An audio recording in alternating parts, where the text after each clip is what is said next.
CBI അന്വേഷണത്തിൽ ഞങ്ങൾക്ക് നല്ല വ്യക്തമായ നിലപാടുണ്ടല്ലോ. അത് സുപ്രീം കോടതി തന്നെ പറഞ്ഞിട്ടുണ്ടല്ലോ, കൂട്ടിക്കിടക്കുന്ന സത്തയാണെന്ന്. അത് വെറുതെ പറഞ്ഞല്ലോ, അത് കൃത്യമായ നിലപാട് തന്നെയാണല്ലോ. അവിടെ അതിനെ സംബന്ധിച്ച് ഞങ്ങൾക്ക് വ്യക്തമായ നിലപാടുണ്ട്. പാർട്ടിക്ക് CBI അന്വേഷണവുമായി ബന്ധപ്പെട്ട നിലപാട് CPM നുണ്ട്. അതിലൊന്നും മാറ്റം ഞങ്ങൾ വരുത്തിയില്ല. അതാ ഞാൻ പറഞ്ഞത്.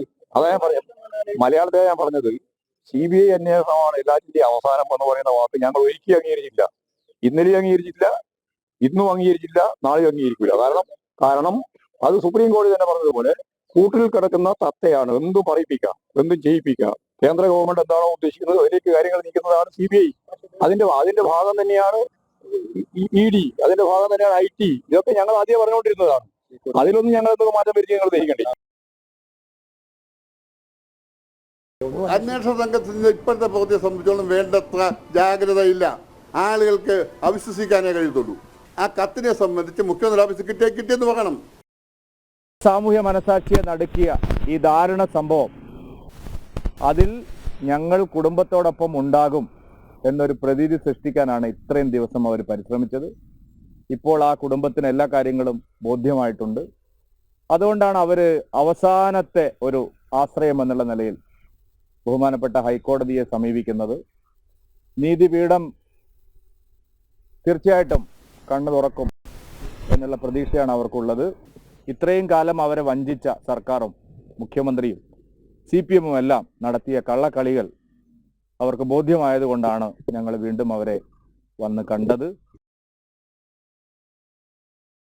മാത്രമല്ല, CBI സംബന്ധിച്ചോളം CPM-ന്റെ അഭിപ്രായം മുൻപ് പറഞ്ഞിട്ടുള്ളതാണ്. അക്കാര്യത്തിൽ അഭിപ്രായത്തിൽ അവസാന വാക്കൊന്നും CBI അന്വേഷണമൊന്നും തൃപ്തികരമെന്ന അഭിപ്രായമില്ല. ഒന്ന്, അദ്ദേഹം പറഞ്ഞ രണ്ടാമത്തെ കാര്യം ഞാൻ ശ്രദ്ധിച്ചത്, സുപ്രീം കോടതിയും ഹൈക്കോടതിയും പല കേസുകളിലും നിരീക്ഷണം നടത്തി. ആ നിരീക്ഷണത്തിൻ്റെ ഒരു ഭാഗമാണ് ഇപ്പോൾ CBI കൂട്ടിലടച്ച കിളിയാണ് എന്ന് പറഞ്ഞത്. സുപ്രീം കോടതി പറഞ്ഞ കാര്യമല്ല, വേറെ പറഞ്ഞതല്ല. അത് അദ്ദേഹം ഒന്ന് മറന്നു പോകുന്ന ആളുകൾ ഓർമ്മിപ്പിച്ചു എന്ന് മാത്രമേ ഉള്ളൂ. CBI അന്വേഷണത്തിൽ കൊടുത്തിരിക്കുന്ന പാർട്ടിയല്ല, ആ കുടുംബമാണ്. അത് നടന്നു നോക്കട്ടെ.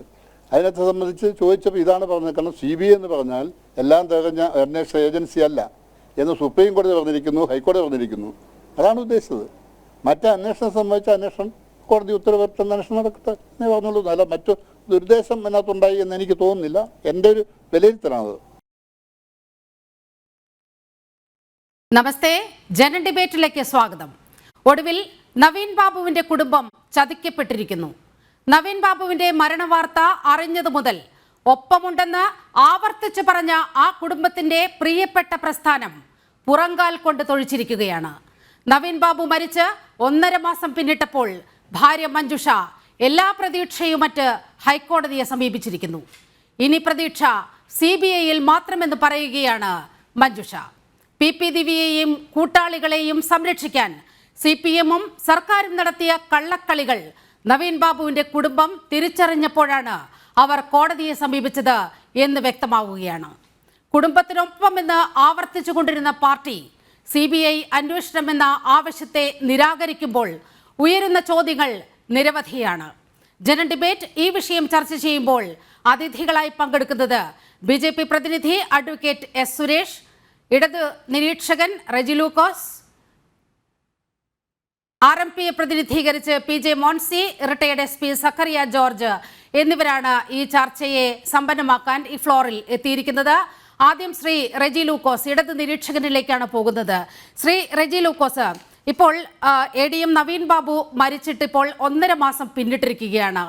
ഇതുവരെ ആ കുടുംബം പാർട്ടിക്കെതിരെയോ സർക്കാരിനെതിരെയോ അത്ര വലിയ ഒരു വിമർശനം ഉന്നയിക്കുന്നൊരു സാഹചര്യം ഉണ്ടായില്ല. മലയാളപ്പുഴയിലെ വളരെ പുരാതനമായ ഒരു പാർട്ടി കുടുംബം, പാർട്ടിയാണ് അവർക്കെല്ലാം. സർക്കാർ സർവീസിൽ തുടരുമ്പോഴും ഇടതുപക്ഷ സർവീസ് സംഘടനകൾക്കൊപ്പമാണ് നവീൻ ബാബു ഉണ്ടായിരുന്നത്, ഭാര്യ മഞ്ജുഷയുണ്ടായിരുന്നത്. ആ കുടുംബം ഇപ്പോൾ ചതിക്കപ്പെട്ടിരിക്കുന്നു എന്നാണ് BJP സംസ്ഥാന അധ്യക്ഷൻ മാധ്യമങ്ങളോട് പറഞ്ഞത്. അവിടെ സന്ദർശിച്ചതിന് ശേഷമാണ് അദ്ദേഹം അത്തരത്തിൽ ഒരു അഭിപ്രായം പറഞ്ഞത്. അതിന് ഉപോത്ബലകമാകുന്ന വിധത്തിൽ അവർ ഉന്നയിച്ച ഏറ്റവും കാതലായ വിഷയം CBI അന്വേഷണം എന്ന ആവശ്യത്തെ നിരാകരിച്ചിരിക്കുകയാണ് CPM party secretary MV Govindan master. എങ്ങനെയാണ് ഈ സാഹചര്യത്തെ താങ്കൾ കാണുന്നത്?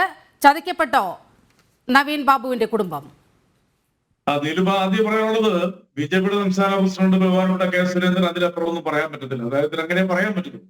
ഇവിടെ അവര് CBI അന്വേഷണം ആവശ്യപ്പെട്ടുകൊണ്ട് ആ കുടുംബം പിന്നെ ഹൈക്കോടതിയെ സമീപിച്ചിട്ടുണ്ടെങ്കിൽ അതിന് അവരെ കുറ്റപ്പെടുത്താൻ പറ്റത്തില്ല. അവരുടെ വീക്ഷണത്തിൽ അവർക്ക് ആ അന്വേഷണ ഏജൻസി ആയിരിക്കും തൃപ്തികരമെന്ന് അവർക്ക് തോന്നിയതിനെ നമുക്ക് ഒരിക്കലും കുറ്റപ്പെടുത്താൻ പറ്റില്ല. പക്ഷെ വസ്തുത എന്താണ്? ഈ മരണം നടന്നിട്ട് ഇപ്പൊ 1.5 മാസമായി. BP ദിവ്യ എന്ന് പറയുന്ന ജില്ലാ പഞ്ചായത്ത് പ്രസിഡന്റ് ആയിരുന്ന അവരുടെ ഭാഗത്തു നിന്ന് അദ്ദേഹത്തിന്റെ സെൻഡ് ഓഫുമായിട്ട് ട്രാൻസ്ഫറുമായിട്ട് ബന്ധപ്പെട്ട ഒരു ചടങ്ങിൽ അവർ പറഞ്ഞൊരു കാര്യത്തെ കുറിച്ചാണ്, 2 വാചകത്തെ കുറിച്ചാണ് പിന്നെ അദ്ദേഹം ആത്മഹത്യ ചെയ്യാൻ പ്രേരിപ്പിച്ചതെന്നുള്ളതാണ് പൊതുവെ ആരോപിക്കപ്പെടുന്ന ഒരു ആരോപണം എന്ന് പറയുന്നത്. പക്ഷെ ഗവൺമെന്റ് പാർട്ടി ചെയ്തെടുത്ത നിലപാടെന്താണ്? ആ നിലപാടല്ലേ ഇവിടെ ചിന്തിക്കേണ്ടത്. ഇവിടെ ഏതെങ്കിലും രീതിയിൽ അവരെ സംരക്ഷിക്കാനുള്ള ചെറുവിൽ ഇറക്കിയിട്ടുണ്ടോ കേരള സർക്കാർ? ഈ വാർത്ത പുറത്തു വന്ന ഉടനെ തന്നെ പാർട്ടി അവരെ തള്ളി പറഞ്ഞു. അവരെ ജില്ലാ പഞ്ചായത്ത് പ്രസിഡന്റ് സ്ഥാനത്ത് നിന്ന് അവരെ രാജിവെപ്പിച്ചു. അത് കൂടാതെ തന്നെ പാർട്ടി സ്ഥാനത്ത് നിന്നും അവരെ ജില്ലാ കമ്മിറ്റി മെമ്പർ സ്ഥാനത്ത് നിന്ന് അവരെ വെറും ബ്രാഞ്ച് മെമ്പറായിട്ട് തരം താഴ്ത്തി. അതിലൊക്കെ ഉപരിയായിട്ട് അവരെ 11 ദിവസം ജയിലിലിട്ടു. അവർക്ക് ജാമ്യം കൊടുക്കാൻ പാടില്ല എന്നുള്ള പബ്ലിക് പ്രോസിക്യൂട്ടറുടെ വാദഗതികൾ നിങ്ങളൊക്കെ സഹായിച്ചതാ. അത് ഈ സർക്കാരിന്റെ ഭാഗമായിട്ടുള്ളതല്ലേ പബ്ലിക് പ്രോസിക്യൂട്ടർ എന്ന് പറയുന്നത്? എന്തെങ്കിലും വിട്ടുവീഴ്ച ആ വാദത്തിൽ ഉണ്ടായോ? ഒരു ആത്മഹത്യാ പ്രേരണ കുറ്റം ചുമത്തപ്പെടുന്ന ഒരാളെ സ്വാഭാവികമായിട്ടും ഞാൻ മനസ്സിലാക്കുന്നതനുസരിച്ചാണെന്നുണ്ടെങ്കിൽ ആത്മഹത്യാ പ്രേരണ ഒരിക്കലും ഒരു ആത്മഹത്യക്ക് പ്രേരിതമാകാൻ പാടില്ലാത്തതാണ്. ഒന്നിന്റെ അവസാന വാക്കല്ല ആത്മഹത്യ. ഇതാണ് പരിഷ്കൃത സമൂഹം നമ്മൾ പഠിപ്പിക്കുന്നത്. പ്രത്യേകിച്ച് ഇത്രയ്ക്കും വലിയൊരു ഉദ്യോഗസ്ഥൻ, അത് എത്രയോ സാഹചര്യങ്ങളിലൂടെ കടന്നു വന്നൊരു ഉദ്യോഗസ്ഥൻ ആത്മഹത്യ ചെയ്തതിലേക്ക് അത് അല്ലെങ്കിൽ ആത്മഹത്യ ചെയ്യാൻ പാടില്ലായിരുന്നു. അദ്ദേഹം പല കാര്യങ്ങളും നോക്കണമായിരുന്നു. ഞാൻ അദ്ദേഹത്തെ കുറ്റപ്പെടുത്തുന്നതല്ല. ആസ് എ ഹ്യൂമൻ ബീങ് ചെയ്യാൻ പാടില്ലായിരുന്നു.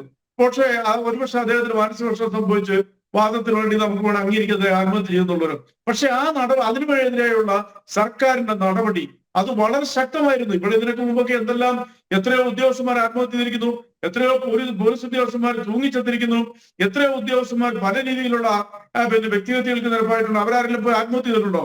എത്രയോ രാഷ്ട്രീയക്കാർ, എത്രയോ പൊതുപ്രവർത്തകരൊക്കെ ഈ രീതിയിലുള്ള പിന്നെ ഓഡിറ്റിങ്ങിന് വിചാരണയ്ക്ക് പാത്രീഭൂതമായിട്ടുണ്ട്. പക്ഷെ അതല്ല പ്രശ്നം. അവിടെ ആ കുടുംബത്തോടെ ഇപ്പൊ നിൽക്കുമെന്ന് പാർട്ടി പ്രഖ്യാപിച്ചു. പാർട്ടിയുടെ സംസ്ഥാന സെക്രട്ടറി അതിനെ ആവർത്തിച്ച് പറഞ്ഞു. സംസ്ഥാന ഗവൺമെന്റ് തത്വരമായ നടപടി സ്വീകരിച്ചു. കൂടാതെ കണ്ട് 5 അംഗ ഒരു പോലീസ് സംവിധാനത്തെ ഇത് അന്വേഷിക്കാൻ ഏർപ്പെടുത്തിയിരിക്കുന്നു. കോടതിയിലേക്ക് റിപ്പോർട്ട് കൊടുക്കാൻ വരുന്നുള്ളൂ. അതിനു മുമ്പായിട്ട് ആ അന്വേഷണ ഏജൻസിയെ വിശ്വാസമില്ലാത്തതുകൊണ്ടാണ് CBI അന്വേഷണത്തിന് പോയെന്ന് പറഞ്ഞാല് ഞാൻ വളരെ ആദരവോടെ പറയട്ടെ, അവർക്ക് തെറ്റുപറ്റിയിരിക്കുന്നു. കാരണം CBI എന്ന് പറയുന്നത് കേന്ദ്ര സർക്കാരിന്റെ ഒരു ഉപകരണം മാത്രമാണ്. അത് കൂട്ടിലടയ്ക്കപ്പെട്ട പക്ഷി എന്ന് ഗോവിന്ദ മാഷ് പറഞ്ഞത് കറക്റ്റാ. 2 തവണ സുപ്രീം കോടതി അങ്ങനെ നിരീക്ഷിച്ചിട്ടുണ്ട്.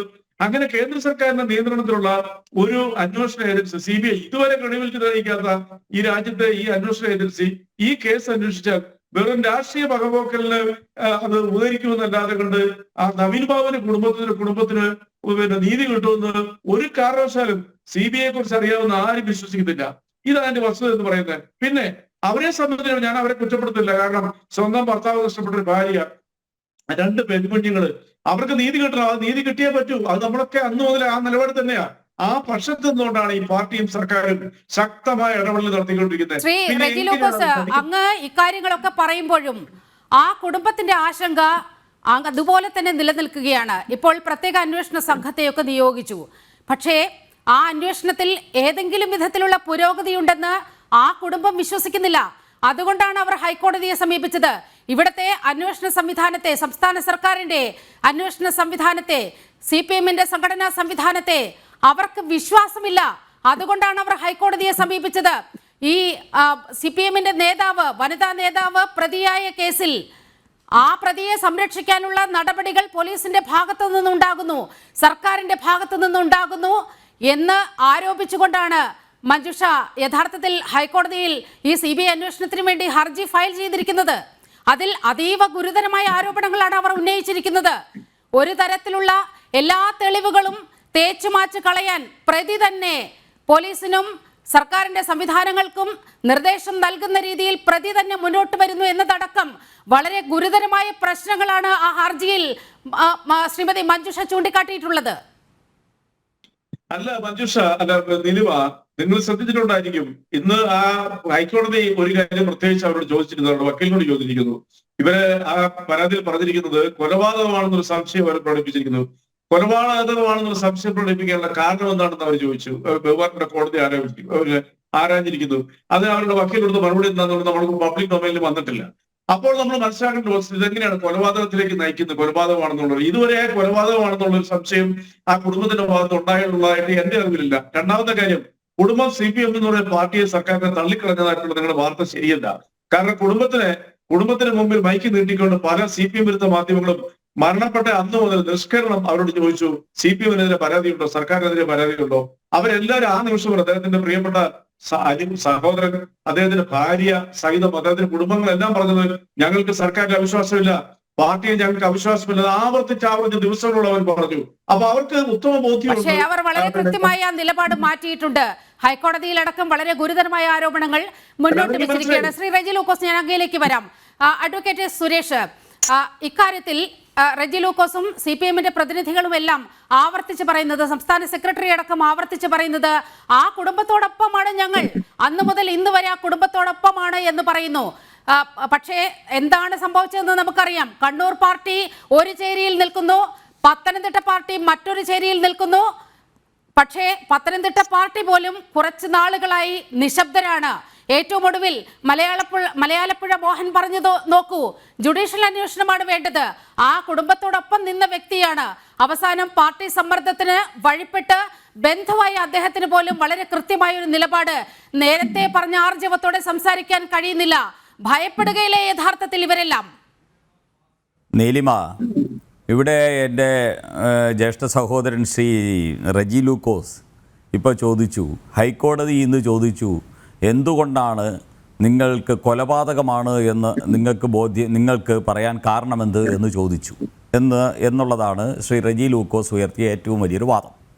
ശ്രീ റെജി ലൂക്കോസ്, ഇന്ന് MV ഗോവിന്ദൻ പേടിച്ച് വിറച്ച് ഈ രാത്രിയിൽ CBI ഇങ്ങോട്ട് വരണ്ട, ഞങ്ങളെ സഖാക്കന്മാരെയൊക്കെ തന്നെ കൊടുക്കാൻ വേണ്ടിയാണ് CBI വരുന്നത് എന്ന് പറഞ്ഞതിലൂടെ ഹൈക്കോടതിയുടെ ചോദ്യത്തിന് ഉത്തരം വന്നിരിക്കുകയാണ്. കാരണം ഇന്ന് MV ഗോവിന്ദൻ ഇത് പറഞ്ഞിട്ടുണ്ടെങ്കിൽ അതിൻ്റെ അർത്ഥം കൊലയാളികൾ CPM-കാർ തന്നെയാണ്. കൊലയാളികൾ CPM-കാർക്ക് സംരക്ഷിക്കപ്പെടേണ്ടവരാണ്. കൊലയാളികളെ രക്ഷപ്പെടുത്തുക എന്നുള്ളത് പാർട്ടിയുടെ ആവശ്യമാണ്. പാർട്ടി അതിനുവേണ്ടി നിൽക്കാൻ തീരുമാനിച്ചിരിക്കുന്നു.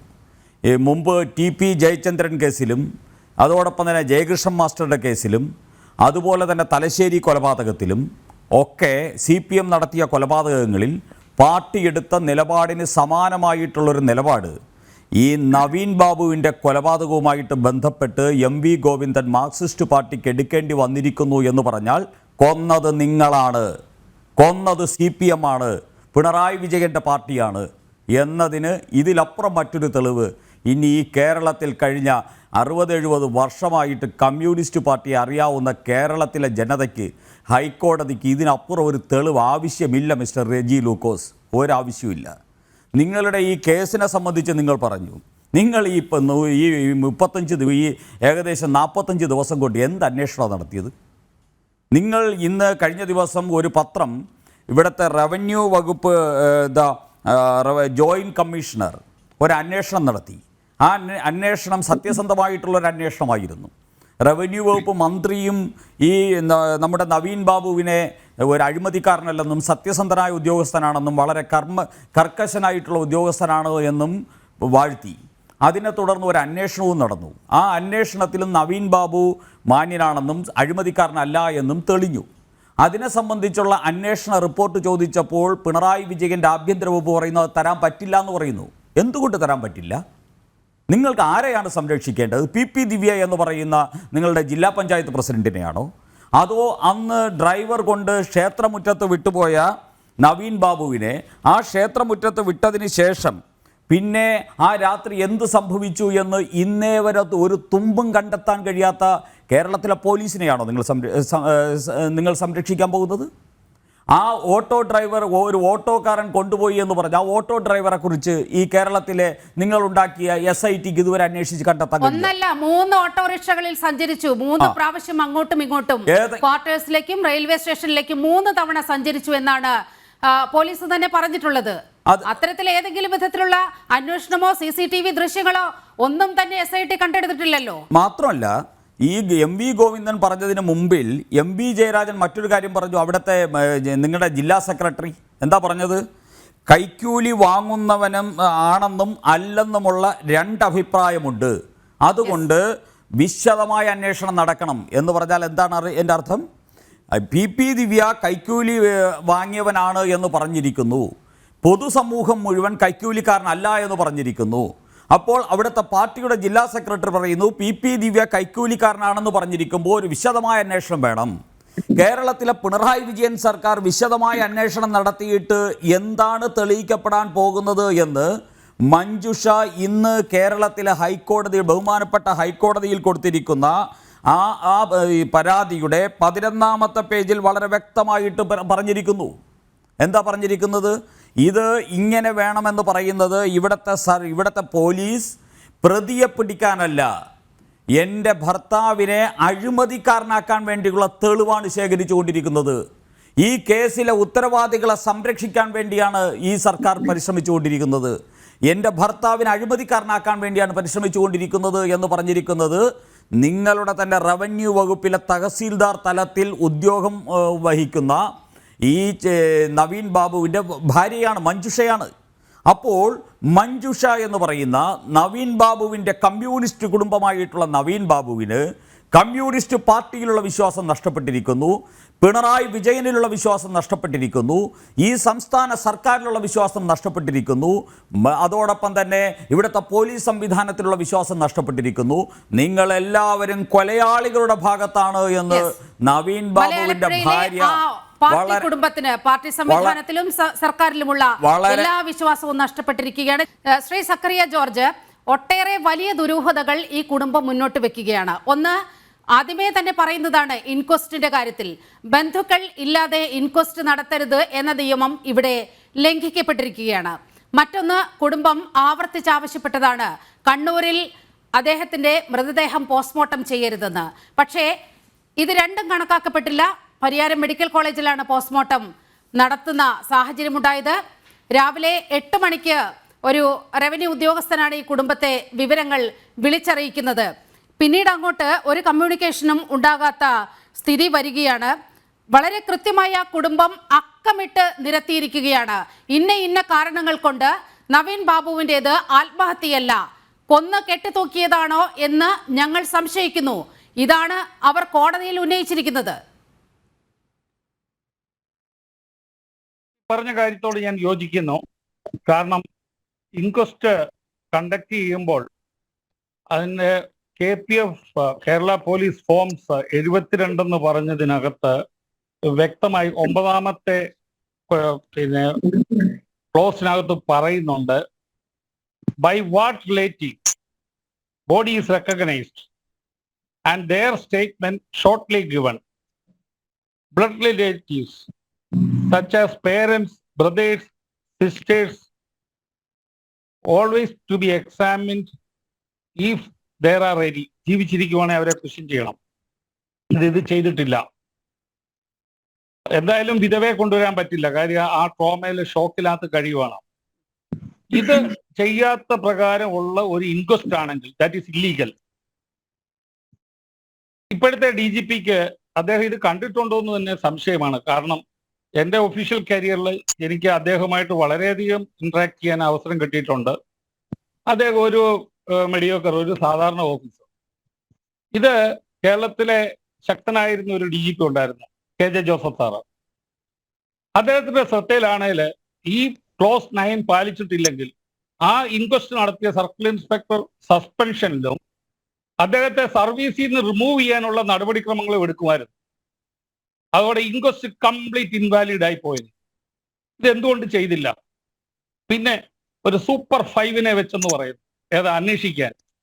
അവരെ ദിവ്യക്ക് ജാമ്യം കിട്ടുന്നിടം വരെ അവർ ചിന്തിച്ചിട്ടില്ല ഈ വിധവയുടെയും ഫാമിലിയുടെയും സ്റ്റേറ്റ്മെന്റ് എടുക്കാനായിട്ട്. ഇവരെന്തിനാണ് IPSന്റെ ശമ്പളം വാങ്ങിച്ചുകൊണ്ടിരിക്കുന്നത്? IPSകാരാണെന്ന് പറഞ്ഞാൽ ഇന്ത്യൻ പോലീസ് സർവീസിന്റെ ഇന്റഗ്രിറ്റി, ഇൻസ്റ്റിറ്റ്യൂഷണൽ ഇന്റഗ്രിറ്റി കാണിക്കണം. അവർ ഇൻസ്റ്റിറ്റ്യൂഷണൽ ഇന്റഗ്രിറ്റി കാണിക്കുന്നില്ലെങ്കിൽ അവർ ഈ സമൂഹത്തിന് ഒരു കേഴ്സാണ്, ശാപമാണ്, ഒരു ബേർഡനാണ്, ഭാരമാണ്. ഇങ്ങനെയുള്ളവരെ കൊണ്ടല്ല കേസ് അന്വേഷിക്കേണ്ടത്. ഈ ഇടയ്ക്ക് അടുത്തു തന്നെ ഉണ്ടായി സജി ചെറിയാൻ കേസിനകത്ത് തിരുവല്ല DYSPയെ പറ്റിയിട്ട് ബെച്ചു കുര്യൻ സാർ, ഈ കേസ് പിന്നെ കൈകാര്യം ചെയ്യുന്ന ബെച്ചു കുര്യൻ സാർ തന്നെ അയാളെ കുറ്റപ്പെടുത്തി, അവിടുത്തെ മജിസ്ട്രേറ്റിനെ കുറ്റപ്പെടുത്തി അതിനകത്ത് റെഫർ ചാർജ് സ്വീകരിച്ചപ്പോൾ.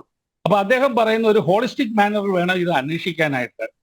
അപ്പൊ പോലീസ് ഉദ്യോഗസ്ഥന്മാർ പലപ്പോഴും, ഇപ്പം പലരും പറയുന്നു CBI പറ്റി പറഞ്ഞു, ഞാൻ അതും അറിയാം, കോൾ ഇൻവെസ്റ്റിഗേഷൻ കേസിനകത്ത് സുപ്രീം കോടതി പറഞ്ഞു ഇത് കേജ്ഡ് പാരറ്റ് ആണെന്ന്. അത് പറഞ്ഞിട്ടുണ്ട്, ഇല്ലെന്ന് നമുക്ക് പറയാൻ പറ്റത്തില്ല. പക്ഷെ അതുപോലെ തന്നെ കേരള ഹൈക്കോടതി കേരള പോലീസിനെ പറ്റി ജബ്ബാർ മർഡർ കേസിൽ പറഞ്ഞിട്ടുണ്ട്. അത് ലോക്കൽ പോലീസ് ഇന്ന് CBIയിലോട്ട് കൊടുത്തപ്പം അവർ പറയുന്നുണ്ട്, having regard to the facts and circumstances of the case, I do not consider it expedient to allow the state police to continue the investigation of this case.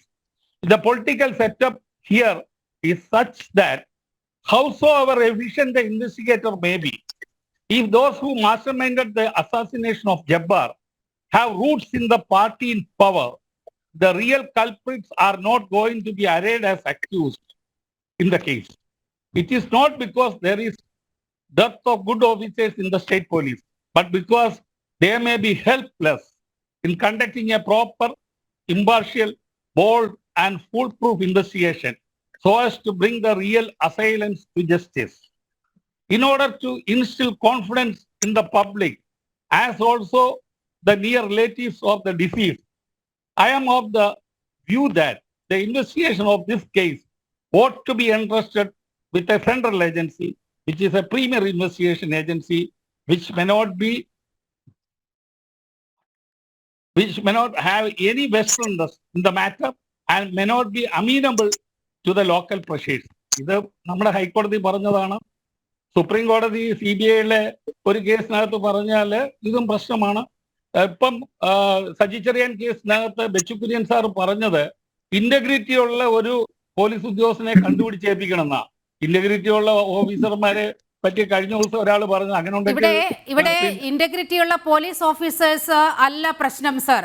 ഇതിൽ മനസ്സിലാക്കേണ്ടത് വളരെ കൃത്യമായ രാഷ്ട്രീയ ഇടപെടൽ ഉണ്ടാകുമ്പോൾ ഈ അന്വേഷണ ഉദ്യോഗസ്ഥന് എത്ര മികച്ച ഉദ്യോഗസ്ഥരാണെങ്കിലും അവർക്ക് എന്ത് ചെയ്യാൻ കഴിയും? ഒരു വലിയ നിസ്സഹായത ഈ SITയെ ബാധിക്കുന്നുണ്ട് എന്നാണ് മനസ്സിലാകുന്നത്. അതേ ഹൈക്കോടതി പറഞ്ഞല്ലോ, അതല്ലേ ഞാൻ വായിച്ചു കേൾപ്പിച്ചത്.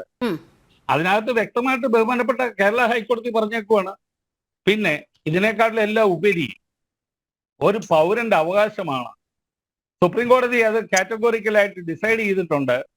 അദീജ Begum versus state of Maharashtra കേസിനകത്ത് പറഞ്ഞിട്ടുണ്ട്, every citizen has a right to get his or her case investigated in a free and fair manner. അവർക്ക് വിചാരിക്കുക ഇന്നവരെ അന്വേഷിക്കണം. നമ്മളൊരു സൂപ്പർ മാർക്കറ്റിൽ പോയി ഒരു സാധനം വാങ്ങിക്കുന്നു, നമ്മുടെ പോക്കറ്റിലെ കാശ് കൊണ്ടാണ് നമ്മൾ സാധനം വാങ്ങിക്കുന്നത്. നമുക്ക് ഇഷ്ടമുള്ളത് പിക്ക് ആൻഡ് ചൂസ് ഉണ്ട്. ഇവിടുത്തെ ഈ പറയുന്ന നിയമവ്യവസ്ഥിതി വെച്ചേക്കുന്ന ഇവിടുത്തെ എല്ലാവരുടെയും ഈ 140 കോടി ജനങ്ങളുടെ നികുതിദായകരുടെ പണം കൊണ്ടാണ് ഈ സിസ്റ്റത്തിനെ വെച്ചേക്കുന്നത്. അതിന് ആരും സങ്കടപ്പെടണോ, ആരും നൊമ്പരപ്പെടേണ്ട കാര്യമില്ല. കാര്യം ഹൈക്കോടതിക്ക് പോലും അത് തടയാൻ പറ്റത്തില്ല. കാര്യം സുപ്രീം കോടതി പറഞ്ഞിട്ടുണ്ട്, UPSCRTC versus state of UP കേസിനകത്ത് പറഞ്ഞിട്ടുണ്ട്, High Court cannot examine and redecide an issue already decided by the Supreme Court in an earlier proceeding. അപ്പോൾ ഓൾറെഡി പറഞ്ഞു കഴിഞ്ഞാൽ അജീത ബീഗത്തിനകത്ത് അത് പൗരന്റെ അവകാശമാണ്. ഇത് ഫണ്ടമെന്റൽ ആയിട്ടാണോ എന്ന് ചോദിച്ചാൽ ചിലപ്പോൾ അവകാശം ഇവിടെ നവീൻ ബാബുവിന്റെ കാര്യത്തിൽ വളരെ കൃത്യമായി അടിമുടി നിഷേധിക്കപ്പെട്ട ഒരു സാഹചര്യമുണ്ട്. ഞാൻ അങ്ങയിലേക്ക് വരാം. ഇപ്പോൾ RMP പ്രതിനിധി PJ മോൻസിയിലേക്ക് പോകുകയാണ്. ശ്രീ PJ മോൻസി, അങ്ങ് നവീൻ ബാബുവിന്റെ കുടുംബത്തെ സന്ദർശിച്ചിരുന്നു എന്നാണ് ഞാൻ മനസ്സിലാക്കുന്നത്. ആ കുടുംബം എന്താണ് താങ്കളോട് പറഞ്ഞത്? ഒപ്പം TP ചന്ദ്രശേഖരൻ ഉൾപ്പെടെ പാർട്ടിയോട് അകന്നു നിൽക്കുന്നവരെ എങ്ങനെയാണ് പാർട്ടി കൈകാര്യം ചെയ്തിട്ടുള്ളത് എന്ന രീതികൾ നമുക്കറിയാം. ആന്തൂർ സാജന്റെ കാര്യത്തിൽ എന്തുണ്ടായി എന്നറിയാം.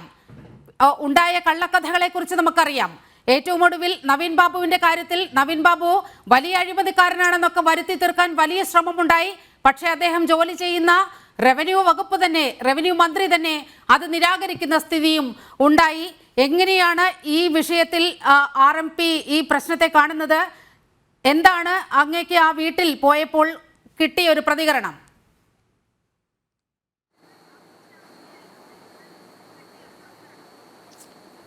നോക്കൂ നീലിമ, ഏതാണ്ട് 2-3 ആഴ്ച മുൻപാണ് കേരളത്തിൻ്റെ വടകരയിൽ MLA KK രമയടക്കം ഞങ്ങൾ ആ വീട്ടിൽ പോയത്. നേരത്തെ ഇടതുപക്ഷ നിരീക്ഷകൻ റെജി ലൂക്കോസ് പറഞ്ഞു, ഈ നവീൻ ബാബുവിൻ്റെ കുടുംബം സർക്കാരിനെ സംശയിക്കുന്നില്ല, സർക്കാരിൽ വിശ്വാസം അർപ്പിക്കുന്നു എന്നാണ് പറഞ്ഞു വെച്ചത്.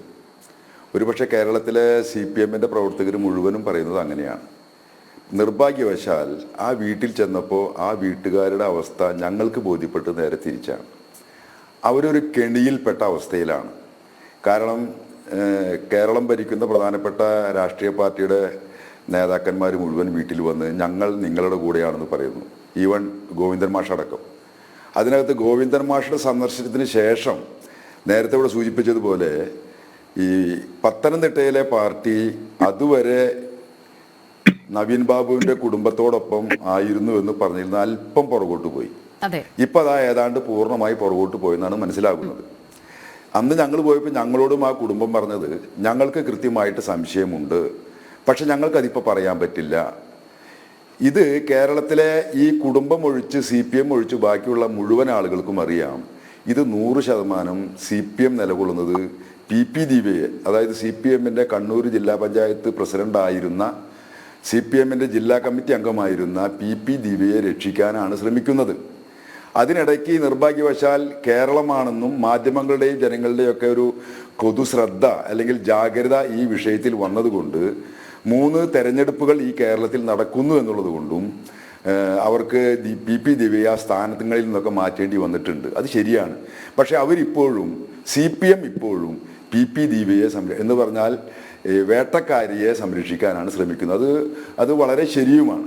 ഇതിൻ്റെ നിയമപരമായ കാര്യങ്ങളിലേക്കൊന്നും ഞങ്ങൾ അടുത്തില്ല. നേരത്തെ ഇപ്പോൾ റിട്ടയേർഡ് പോലീസ് ഉദ്യോഗസ്ഥനൊക്കെ ഈ ചർച്ചയ്ക്കകത്തുണ്ട്. എന്തായാലും പുറമെ നിന്ന് വീക്ഷിക്കുന്ന ആർക്കും ഒരു കാര്യം ബോധ്യമാകും, ഇതിനകത്ത് എന്തോ പ്രശ്നമുണ്ട്. എന്തൊക്കെയോ ഭരണകൂടം ഒളിക്കാൻ ശ്രമിക്കുന്നു. ഉന്നത രാഷ്ട്രീയ നേതൃത്വവുമായി നേരിട്ട് ബന്ധമുള്ള ആളാണ് PP ദിവ്യ. എന്ന് പറഞ്ഞാൽ പോലീസിനെ നിയന്ത്രിക്കുന്ന ആഭ്യന്തര മന്ത്രിയുടെ പേഴ്സണൽ സെക്രട്ടറി ആയ P ശശിയുമായി പോലും ഈ PP ദിവ്യയ്ക്ക് നേരിട്ട് അടുപ്പമുണ്ടെന്നാണ് കേൾക്കുന്നത്. മാധ്യമങ്ങളിലൂടെയൊക്കെ തന്നെ മനസ്സിലാക്കുന്നതാണ്. അത്രയും സ്വാധീനമുള്ള PP ദിവ്യ. അതിനകത്ത് നേരത്തെ ഇവിടെ ആരോ സൂചിപ്പിച്ചതുപോലെ ഒരു ജോയിൻറ്റ് കമ്മീഷണർ IAS ഉദ്യോഗസ്ഥ അന്വേഷിച്ച റിപ്പോർട്ട് സർക്കാരിന് സമർപ്പിച്ചിട്ടുണ്ട്. അത് മുഖ്യമന്ത്രിയുടെ കയ്യിലുണ്ട്. മുഖ്യമന്ത്രിയാണ് ആഭ്യന്തരം കൈയാളുന്നത്. അതുകൊണ്ട് തന്നെ ഈ റിപ്പോർട്ട് ഇന്നും വെളിച്ചം കണ്ടിട്ടില്ല. ഞാൻ പ്രതീക്ഷിക്കുന്നു, ഞങ്ങൾ പ്രതീക്ഷിക്കുന്നു അതിന് വെളിച്ചം കാണാൻ പോകുന്നില്ല എന്നാണ്. എല്ലാം തേച്ചുമാറ്റി കഴിഞ്ഞതിന് ശേഷം വിവരാവകാശ നിയമമനുസരിച്ച് ഈ ലാൻഡ് റവന്യൂ ജോയിന്റ് കമ്മീഷണറുടെ റിപ്പോർട്ടിന് വേണ്ടി അപേക്ഷിച്ചിരുന്നു. പക്ഷേ മുഖ്യമന്ത്രിയുടെ ഓഫീസ് അത് നൽകാൻ കഴിയില്ല എന്ന വാദം മുന്നോട്ട് വെച്ചിരിക്കുന്നു. അതിന് പറയുന്ന വാദമാണ് അങ്ങേയറ്റം രസകരമായത്. ഇത് ഈ റിപ്പോർട്ട് പുറത്തു വന്നാൽ അത് പോലീസ് അന്വേഷണത്തെ ബാധിക്കുമെന്നൊക്കെയാണ്.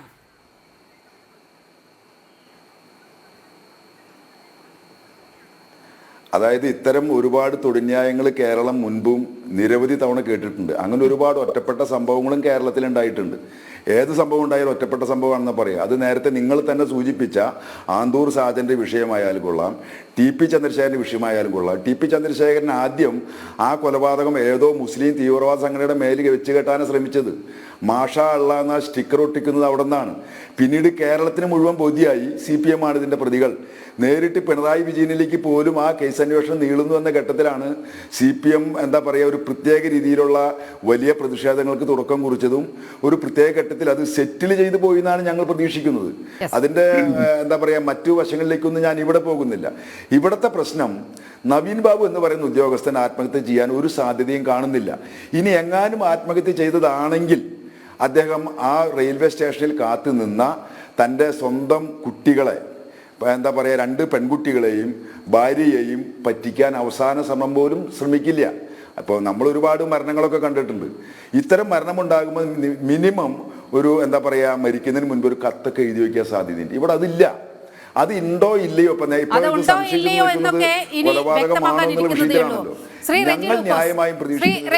പ്രശ്നമുണ്ടെന്നാണ്.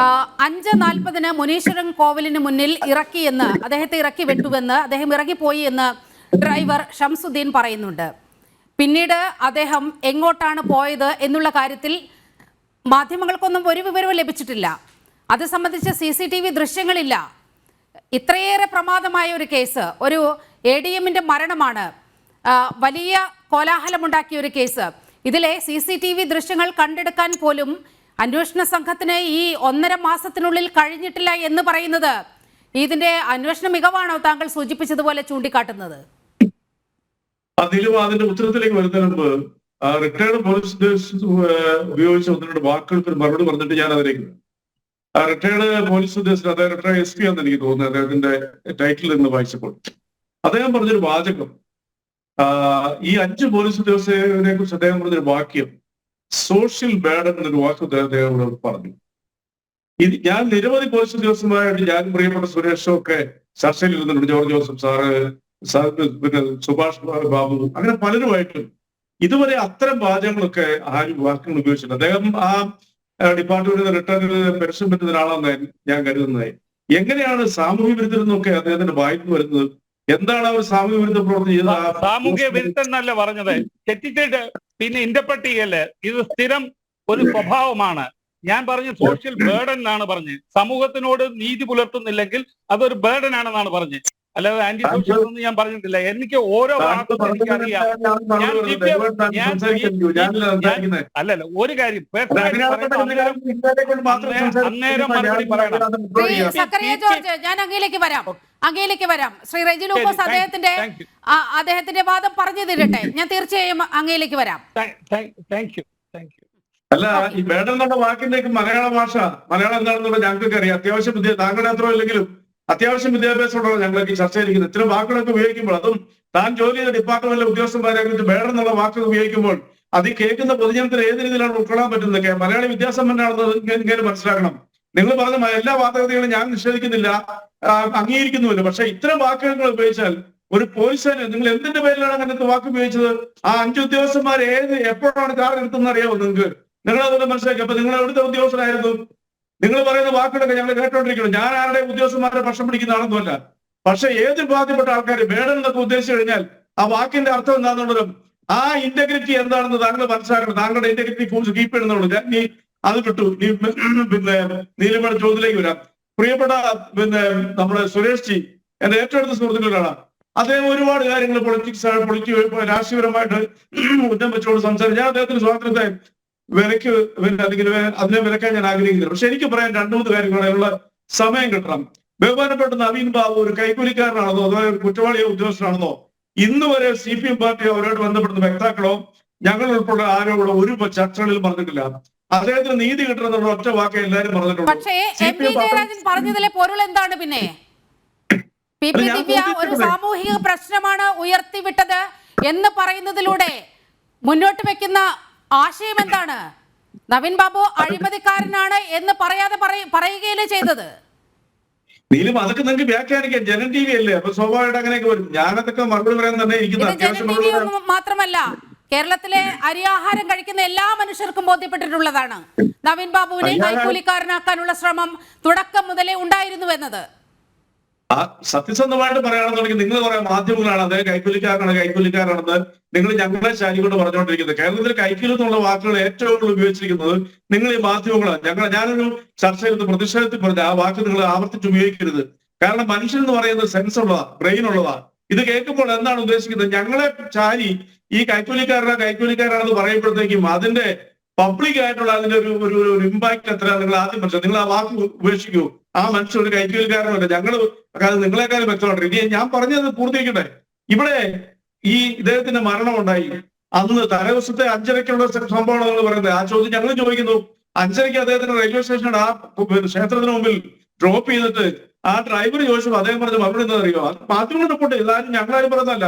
കാസർഗോഡ് നിന്ന് എന്റെ സുഹൃത്ത് വരും, അവരെന്നെ റെയിൽവേ സ്റ്റേഷനിൽ കൊണ്ടുപോകുന്നു പറഞ്ഞു. ട്രെയിനിൽ വെച്ച് അദ്ദേഹത്തിന്റെ മക്കൾക്കോ ഭാര്യയ്ക്കോ അദ്ദേഹം ഒരു വാട്സാപ്പ് സന്ദേശം അയച്ചതായിട്ട് മാധ്യമങ്ങൾ പുറത്തു കൊണ്ടുവന്നിട്ടുണ്ട്. അത് എത്രത്തോളം ശരിയാണെന്ന് എനിക്കറിയത്തില്ല. പക്ഷെ ഒരു കാര്യം വളരെ വ്യക്തമാണ്, അത് കൃത്യമായ രീതിയിൽ അതിന്റെ തെളിവോട് പുറത്തു വന്നു.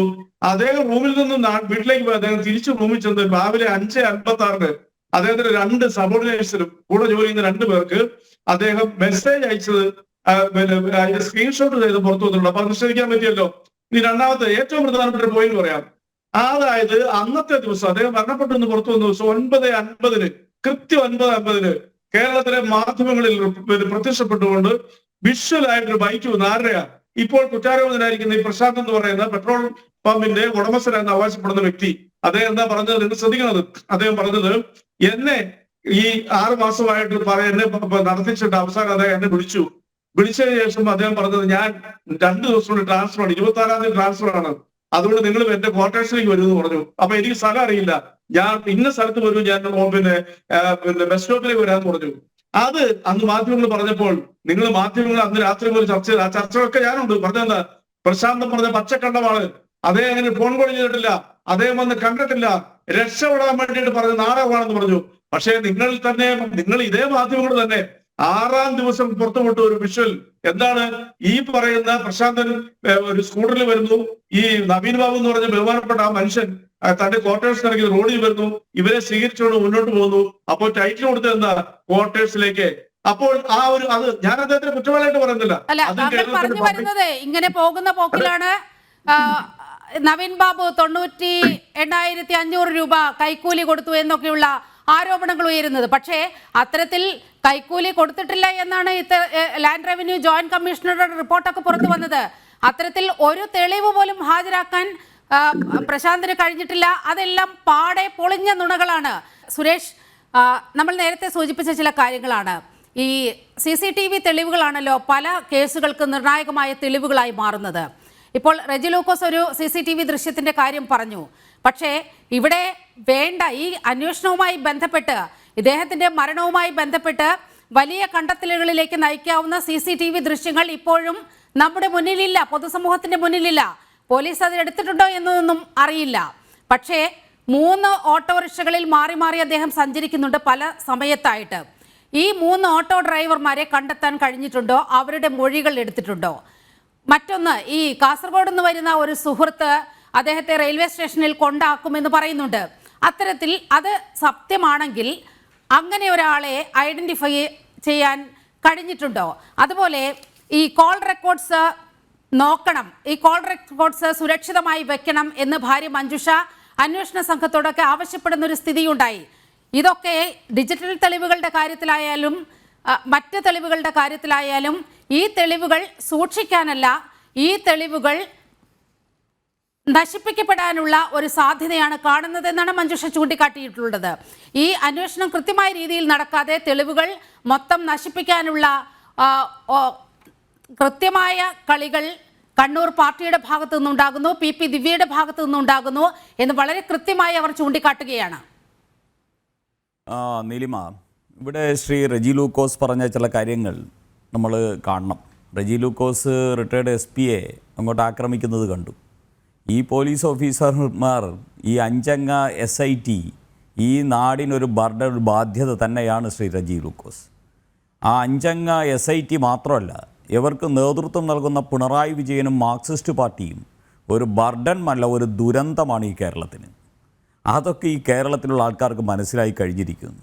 നിങ്ങളും നിങ്ങളുടെ പാർട്ടിയും നിങ്ങളുടെ മുഖ്യമന്ത്രിയും ഒക്കെ ഈ നാടിനൊരു വലിയ ദുരന്തമാണ് എന്ന യാഥാർത്ഥ്യത്തിലൂടെയാണ് കാര്യങ്ങൾ പൊയ്ക്കൊണ്ടിരിക്കുന്നത്. അതുകൊണ്ട് അദ്ദേഹത്തിൻ്റെ പുറത്ത് ബഹളം വെച്ചിട്ട് ഒരു കാര്യമില്ല. അദ്ദേഹം കുറേ വസ്തുതകളാണ് പറഞ്ഞത്.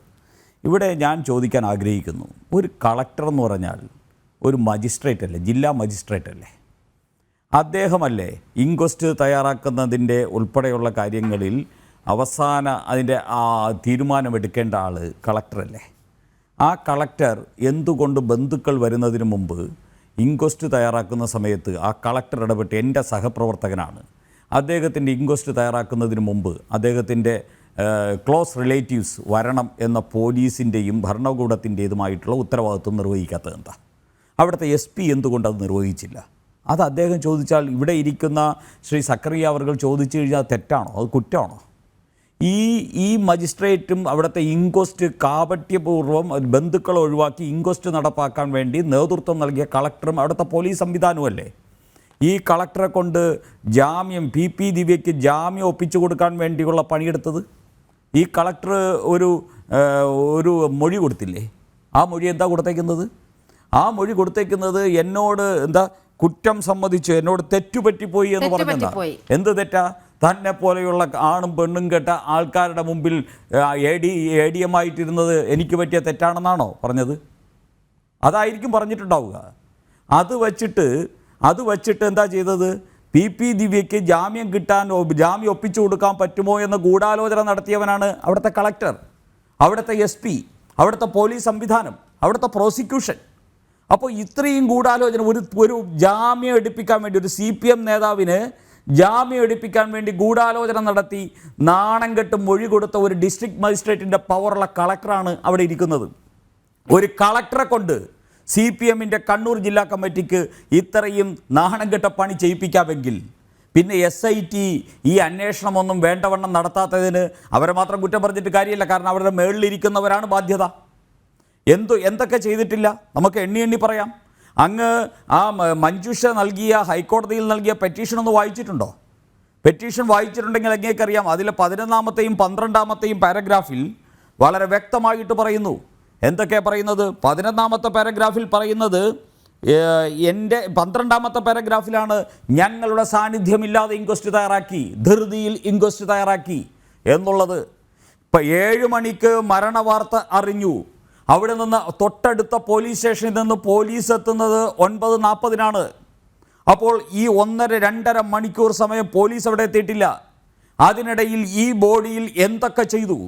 ഇദ്ദേഹത്തിൻ്റെ മരണമൊഴി ഓരോന്നും രേഖാമൂലം സിസ്റ്റത്തിൽ, കമ്പ്യൂട്ടറിലും അതോടൊപ്പം തന്നെ ഫയലിലും എഴുതി പോകുന്ന ഒരു ADM ആയിട്ടുള്ള അദ്ദേഹം ഇങ്ങനെ ഒരു ദാരുണമായ അവസ്ഥയിൽ വരുന്ന സമയത്ത് അദ്ദേഹം ആത്മഹത്യ ചെയ്തിരുന്നുവെങ്കിൽ അദ്ദേഹത്തിൻ്റെ മരണമൊഴി എഴുതുമായിരുന്നു. ആ മരണമൊഴി അദ്ദേഹം എഴുതിയിട്ടുണ്ടാകും എന്ന് തന്നെയാണ് ആ കുടുംബം വിശ്വസിക്കുന്നത്. ആ മരണമൊഴി ആരാണ് അടിച്ചുകൊണ്ട് പോയത്? ഇതിനെക്കുറിച്ച് അറിയണ്ടേ? അങ്ങനെ മരണമൊഴി ഇല്ലാതെ അദ്ദേഹം അത് ചെയ്യില്ല. അദ്ദേഹം ചെയ്തിട്ടുണ്ടെങ്കിൽ ഇപ്പോൾ നിങ്ങൾ പറയുന്നത് അദ്ദേഹത്തിൻ്റെ മൊബൈലിൽ നിന്നൊരു SMS പോയി എന്നാ. ആ മൊബൈൽ കയ്യിലുണ്ടെങ്കിൽ ആർക്കും SMS അയക്കാൻ റെജി ലൂക്കോസേ? ഇതാണോ നിങ്ങൾ ഇടതുപക്ഷ സർക്കാർ ഒരാളിൻ്റെ ദുരൂഹമായിട്ടുള്ള മരണത്തെ ന്യായീകരിക്കാൻ പറയുന്ന എവിഡൻസ് ഇതാണോ? ഇനി അടുത്ത് ഞാൻ ചോദിക്കട്ടെ, റെയിൽവേ സ്റ്റേഷനിലെ CCTV ദൃശ്യങ്ങൾ നിങ്ങളുടെ SITയുടെ കയ്യിൽ കിട്ടിയിട്ടുണ്ടോ? അദ്ദേഹം ഓട്ടോയിൽ പോയ ഈ 3 ഓട്ടോകളും അതോടൊപ്പം തന്നെ മുനീശ്വരം കോവിലിൻ്റെ ആ ഭാഗത്തേക്കുള്ള അദ്ദേഹത്തിൻ്റെ യാത്രയുടെയും CCTV ദൃശ്യങ്ങൾ നിങ്ങൾക്ക് കിട്ടിയിട്ടുണ്ടോ? ഇല്ലല്ലോ. അദ്ദേഹത്തിൻ്റെ ക്വാർട്ടേഴ്സിൻ്റെ CCTV ദൃശ്യങ്ങൾ നിങ്ങൾക്ക് കിട്ടിയിട്ടുണ്ടോ? ഇല്ലല്ലോ. അദ്ദേഹത്തിൻ്റെ കളക്ട്രേറ്റുമായി ബന്ധപ്പെട്ട ഈ PP ദിവ്യ വീഡിയോഗ്രാഫറെ ഉൾപ്പെടെ കൊണ്ടുവന്ന് ഇദ്ദേഹത്തെ അപമാനിക്കണമെന്നും അദ്ദേഹത്തെ നശിപ്പിക്കണമെന്നും തീരുമാനിച്ച് വീഡിയോഗ്രാഫറുമായിട്ട് വന്ന് ഈ പണി ചെയ്തതിൻ്റെ CCTV ദൃശ്യങ്ങൾ നിങ്ങൾക്ക് കിട്ടിയിട്ടുണ്ടോ? അപ്പോൾ ഇത്തരത്തിലുള്ള കാര്യങ്ങൾ ഈ പോലീസിന് എടുക്കാനുള്ള ഉത്തരവാദിത്തമില്ലേ? എന്തുകൊണ്ട് ഇതുവരെ എടുത്തില്ല? നേരത്തെ ശ്രീ സക്കറിയ അവർ ചോദിച്ചതുപോലെ ഈ PP ദിവ്യയ്ക്ക് ജാമ്യം കിട്ടുന്നത് വരെ അവരുടെ മൊഴി പോലും എടുത്തിട്ടില്ല, മഞ്ജുഷയുടെ ഉൾപ്പെടെ മൊഴി പോലും എടുത്തിട്ടില്ല എന്ന് പറഞ്ഞാൽ ഇതിന് എന്തിനാ നമ്മൾ ശമ്പളം കൊടുക്കണം? ഇങ്ങനെയുള്ള ഈ പോലീസിങ്ങിൻ്റെ സാമാന്യ മര്യാദ പോലും പാലിക്കാത്ത AKG സെൻറ്ററിൽ അടുക്കള പണി ചെയ്യുന്ന ഈ പോലീസുകാരന്മാർക്ക് എന്തിനാണ് ഈ കേരളത്തിലെ ശമ്പളം കൊടുക്കണം? ഈ ഇരകളോടൊപ്പം നിൽക്കുന്നതിന് പകരം ഇത്തരത്തിലുള്ള കൊലയാളികൾക്കൊപ്പം നിൽക്കുന്ന ഈ പോലീസ് സംവിധാനമാണോ ഈ കേരളത്തിൽ വേണ്ടത്? ഇനി അങ്ങ് മറ്റൊന്ന് ചോദിച്ചു. ഇവിടെ ഞാൻ PP ദിവ്യയുടെ വീഡിയോയെക്കുറിച്ച് പറഞ്ഞു. അതോടൊപ്പം തന്നെ ഇവിടെ നമ്മൾ മറ്റൊന്ന് കാണണം. ഇവിടുത്തെ പോലീസ് അത്ര പവിത്രമാണോ ഈ കേരളത്തിലെ പോലീസ്? ഈ പോലീസല്ലേ രക്ഷാപ്രവർത്തനം എന്ന് പറഞ്ഞു ലോകം മുഴുവൻ കണ്ടുകൊണ്ടിരിക്കുകയല്ലേ? മുഖ്യമന്ത്രി വരുന്ന സമയത്ത് മുഖ്യമന്ത്രിയുടെ ഗൺമാന്മാരും അവിടെ ഇതിലെയും പോയ യൂണിഫോം ഇട്ടതും ഇടാത്തതുമായിട്ടുള്ള പോലീസുകാരും ചേർന്നിട്ട് അവിടെ കുറേ യുവാക്കളെ അടിക്കുന്നത്. ആ യുവാക്കളെ അടിക്കുന്നത് അങ്ങനെ ഒരു സംഭവം നടന്നിട്ടില്ല എന്ന് എഴുതി കൊടുത്ത പോലീസ് താങ്കൾ ഈ പറയുന്ന പിണറായി വിജയൻ്റെ പോലീസ് തന്നെയല്ലേ? ഇവിടുത്തെ ശിവൻകുട്ടി എന്ന് പറയുന്ന കേരളത്തിൻ്റെ മന്ത്രി ഉടുതുണിയില്ലാതെ കേരളത്തിൻ്റെ അസംബ്ലിയിൽ കിടന്ന് തോന്നിവാസം കാണിച്ചപ്പോൾ അങ്ങനെ ഒരു സംഭവം അവിടെ ഉണ്ടായിട്ടില്ല. ആ കേസ് എഴുതി തള്ളണമെന്ന് എഴുതി കൊടുത്തതും ഈ പിണറായി വിജയൻ്റെ ഈ നാണം കെട്ട പോലീസ് തന്നെയല്ലേ? ഈ പോലീസിൻ്റെ തൊപ്പിയല്ലേ കോട്ടയത്തൊരു DYFI-കാരൻ പോലീസ് സ്റ്റേഷനിൽ ചെന്ന് CAയുടെ കസേരയിൽ ഇരുന്നിട്ട് അയാളുടെ തൊപ്പിയെടുത്ത് തലയിൽ വെച്ചുകൊണ്ടിരുന്നത്? ഇതേ പോലീസുകാരന്മാരല്ലേ പോലീസ് അസോസിയേഷൻ്റെ സംസ്ഥാന സമ്മേളനത്തിൽ മറ്റേ ചുമപ്പ് രക്തസാക്ഷി മണ്ഡപം ഉണ്ടാക്കി റെഡ് സല്യൂട്ട് അടിച്ചത്? ഇതേ പോലീസുകാരന്മാരല്ലേ? അതായത് AKG സെൻറ്ററിലെ വിടുപണി ചെയ്യുന്ന പോലീസുകാരന്മാരെ വച്ച് ഈ കേരളത്തിലെ നിയമ സംവിധാനത്തെയും മാന്യരായിട്ടുള്ള ജനതയുടെ ജീവന് പോലും അപകടകരമായിട്ടുള്ള അവസ്ഥയിലേക്ക് മാറുന്നു എന്നതാണ് ഈ മഞ്ജുഷ ഇന്ന് കേരളത്തിൻ്റെ ഹൈക്കോടതിയിൽ കൊടുത്തിരിക്കുന്ന പരാതികളുടെ അർത്ഥമെന്ന് താങ്കൾ മനസ്സിലാക്കണം. അതുകൊണ്ടാണ് ഞാൻ സൂചിപ്പിച്ചത് ഈ കേരളത്തിലെ പോലീസ് എന്ന് പറയുന്ന പോലീസ് ഉദ്യോഗസ്ഥന്മാരെ മുഴുവൻ ഞാൻ അടച്ചാക്ഷേപിക്കുന്നതല്ല. ഈ കേരളത്തിലെ ഏറ്റവും മാന്യരായിട്ടുള്ള പോലീസ് ഉദ്യോഗസ്ഥന്മാരുണ്ട്, എനിക്ക് വ്യക്തിപരമായിട്ട് അറിയാം. ഏറ്റവും എഫിഷ്യൻ്റ് ആയിട്ടുള്ള പോലീസ് ഉദ്യോഗസ്ഥന്മാരുണ്ട്. അവരെ മുഴുവൻ AKG സെൻറ്ററിലെ തിട്ടൂരത്തിനനുസരിച്ച്, PP ദിവ്യയുടെ തിട്ടൂരത്തിനനുസരിച്ച്, ജയരാജന്മാരുടെ തിട്ടൂരത്തിനനുസരിച്ച് ചലിപ്പിക്കുകയും ചിന്തിപ്പിക്കുകയും ചെയ്യുന്ന ഈ കമ്മ്യൂണിസമാണ് ഈ കേരളത്തിലെ ഏറ്റവും വലിയ ബാധ്യതയും ഏറ്റവും വലിയ ദ്രോഹവുമെന്ന് ഈ കേരളത്തിലെ ജനതയോട് പറയാനാണ് BJP ആഗ്രഹിക്കുന്നത്. നിങ്ങളുടെ കുടുംബങ്ങളെയാണ് നശിപ്പിക്കുന്നത്. മുമ്പൊരു മഹിജയെ അറിയാമായിരിക്കുമല്ലോ റെജി ലൂക്കോസിന്. മഹിജയുടെ മകൻ ജിഷ്ണു ജിഷ്ണു പ്രണോയി അറിയാലോ. ആ മഹിജയെ ഹെഡ്ക്വാർട്ടറിൻ്റെ മുമ്പിലിട്ട് വലിച്ചിഴച്ചത് നിങ്ങളുടെ പോലീസല്ലേ? ആ മഹിജ ഒരു സഖാവായിരുന്നില്ലേ? ആ എന്താ ജിഷ്ണു പ്രണോയി ഏറ്റവും മഹാനായി കണ്ടത് ആ ജിഷ്ണു പ്രണോയിയുടെ അമ്മയെ വലിച്ചിഴച്ച ഈ കേരളത്തിൻ്റെ പോലീസിൻ്റെ തലപ്പത്തിരിക്കുന്ന പിണറായി വിജയനല്ലേ മഹാനായിട്ട് കണ്ടത്? ആ കുടുംബത്തിനോട് നിങ്ങൾക്ക് നീതി കാണിക്കാൻ സാധിച്ചോ? നിങ്ങൾക്ക് TP ചന്ദ്രശേഖരനെ അരുങ്കൊല ചെയ്തില്ലേ? എന്നിട്ട് മാഷ അള്ള എന്ന് പറയുന്ന ബോർഡ് വെച്ച് കാപട്യം കാണിച്ച് വർഗീയ സംഘർഷം ഉൾപ്പെടെ ശ്രമിച്ചപ്പോൾ അതിന് കൂട്ടുനിന്നവരല്ലേ ഇവിടുത്തെ മാർക്സിസ്റ്റ് പാർട്ടി? ആ പ്രതികളെ നിങ്ങൾ എങ്ങനെയാ സംരക്ഷിച്ചത്? TP ചന്ദ്രശേഖരൻ്റെ പ്രതികളെ നിങ്ങൾ വീരശൂര പരാക്രമികളായിട്ട് എഴുന്നള്ളിച്ചുകൊണ്ട് നടന്നില്ലേ ഈ കേരളത്തിൽ മുഴുവൻ? അതോടൊപ്പം തന്നെ KT ജയകൃഷ്ണൻ മാസ്റ്റർ ഒരു സ്കൂളിലെ കുട്ടികളുടെ മുന്നിൽ വെച്ച് അതിക്രൂരമായിട്ട് കൊലപ്പെടുത്തിയ KT ജയകൃഷ്ണൻ മാസ്റ്ററുടെ പ്രതികളെ ആ സ്കൂളിൻ്റെ PTA പ്രസിഡന്റ് പോലും ആക്കി ആ സ്കൂളിനെ മുഴുവൻ തന്നെ ഞെട്ടിപ്പിച്ചില്ലേ? കേരളത്തെ ഞെട്ടിപ്പിച്ചില്ലേ നിങ്ങൾ? അപ്പോൾ കൊലയാളികൾ എന്ന് പറയുന്നതാണ് കമ്മ്യൂണിസ്റ്റ് പാർട്ടിയുടെ കേഡർ എന്ന അവസ്ഥയിലേക്ക് വരികയും അങ്ങനെയുള്ള ഒരു കൊലയാളി ആയിരുന്ന ആള് കേരളത്തിൻ്റെ മുഖ്യമന്ത്രി ആയിരിക്കുകയും ചെയ്യുമ്പോൾ മാർക്സിസ്റ്റ് പാർട്ടിയുടെ കുടുംബത്തിൽ പിറന്നവർക്ക് പോലും ഈ കൊലയാളി സർക്കാരിൽ നിന്ന് നീതി ലഭിക്കുന്നില്ല എന്നതിൻ്റെ നിദർശനമാണ്, അവസാനത്തെ ദൃഷ്ടാന്തമാണ്, അവസാനത്തെ ഉദാഹരണമാണ് മഞ്ജുഷയെ പോലെയുള്ള ഒരു കമ്മ്യൂണിസ്റ്റ് കുടുംബത്തിൽപ്പെട്ട സഖാവിന് ഇവിടത്തെ കേരളത്തിലെ ഹൈക്കോടതിയിൽ പോയിട്ട് നീതിക്ക് വേണ്ടി കെഞ്ചേണ്ടയും കേഴേണ്ടയും അവസ്ഥ വന്നത് നിങ്ങൾ അത്രയും ഭീകരവാദികളായിട്ടുള്ള ഒരു കമ്മ്യൂണിസ്റ്റ് ദുർഭരണം ഈ കേരളത്തിൽ ഇരിക്കുന്നതിന്റെ ഫലമാണ് എന്ന് പറയാതിരിക്കാൻ നിർവാഹമില്ല. ശ്രീ റെജി ലൂക്കോസ്, 1.5 മാസത്തിന് ശേഷം ഇങ്ങനെ മഞ്ജുഷയ്ക്ക് പറയേണ്ടി വന്നത് ഈ പറഞ്ഞ കാര്യങ്ങൾ കൊണ്ടാണ്. പാർട്ടി കുടുംബങ്ങൾ പാർട്ടിയിൽ നിന്നും അകലുന്ന ഒരവസ്ഥ എങ്ങനെയുണ്ടായി എന്നതിൻ്റെ ഏറ്റവും വലിയൊരു ദൃഷ്ടാന്തമായി മഞ്ജുഷ നമ്മുടെ മുന്നിൽ നിൽക്കുകയാണ്. മഞ്ജുഷ മുന്നോട്ട് വെച്ച ആ ആശങ്ക അത് പരിഹരിക്കപ്പെടേണ്ടതല്ലേ? നിങ്ങൾ ഒരു പാർട്ടി കുടുംബമല്ലേ അവരുടേത്? ഇത് നിങ്ങൾക്ക് CBIയോട് വിരോധമുണ്ടാകാം, രാഷ്ട്രീയ വിരോധമുണ്ടാകാം, പക്ഷേ ആ കുടുംബം അങ്ങനെ ആഗ്രഹിക്കുന്നുവെങ്കിൽ അതങ്ങനെ നടക്കട്ടെ എന്നല്ലേ ഒരു പാർട്ടി കുടുംബത്തോട് ആ പാർട്ടി കുടുംബത്തിന്റെ ആശങ്ക ഉൾക്കൊള്ളുന്ന പ്രസ്ഥാനമാണ് നിങ്ങളെങ്കിൽ അതല്ലേ നിങ്ങൾ പറയേണ്ടിയിരുന്നത്? അല്ല, ഞാന് ബഹുമാനപ്പെട്ട മഞ്ജുഷയെ വളരെ വേദനയിൽ ജീവിക്കുന്ന ആ സഹോദരിയെ ഈ ചർച്ചയിലേക്ക് വലിച്ചെടുത്ത് അവരുടെ പേരതി ഉപയോഗിക്കാനായിട്ട് ഞാൻ ആഗ്രഹിക്കുന്നില്ല. എനിക്ക് തോന്നുന്നത് നമ്മുടെ ഒരു പൊതുബോധത്തിന്റെ ഏറ്റവും വലിയൊരു ഗുണം അതാണ്. അതിനോട് എനിക്ക് താല്പര്യമില്ല. പക്ഷെ നിങ്ങൾ മനസ്സിലാക്കേണ്ട ഒരു അവസ്ഥ, നിങ്ങളിപ്പോ ഇവിടെ കിടന്ന് പലതും പറയുന്നുണ്ട്. പ്രത്യേകിച്ച് എന്റെ പ്രിയപ്പെട്ട സുഹൃത്ത് സുരേഷ് എന്റെ അടുത്ത് 100 ചോദ്യങ്ങൾ ചോദിച്ചു, അതിനൊന്നും മറുപടി പറയാൻ നിങ്ങൾ സമ്മതിക്കുന്നില്ല. പക്ഷെ വസ്തുത എന്താണ് ഈ ഗവൺമെന്റ് ഈ നവീൻ ബാബുവിന്റെ മരണത്തിനോട് എതിര് നിന്നത് നിങ്ങൾക്കൊന്ന് തെളിയിക്കാൻ പറ്റുമോ? ഞങ്ങളുടെ പാർട്ടിയാണ് ഭരിക്കുന്നത്, ഞങ്ങളുടെ മുഖ്യമന്ത്രി, ഞങ്ങളുടെ പാർട്ടിപ്പെട്ട ഒരു സഖാവാണ് PP ദിവ്യ. ഏതെങ്കിലും സഹതാപത്തിന്റെയോ അല്ലെങ്കിൽ സപ്പോർട്ടിന്റെയോ ഒരു കണി അവരോട് കാണിച്ചോ ഈ ഗവൺമെന്റ്? നിങ്ങളൊന്ന് മനസ്സിലാക്കിയേ. ഞങ്ങളുടെ പത്തനംതിട്ട ജില്ലാ സെക്രട്ടറിയും കണ്ണൂർ ജില്ലാ സെക്രട്ടറിയും അവരെ തള്ളിപ്പറഞ്ഞില്ലേ?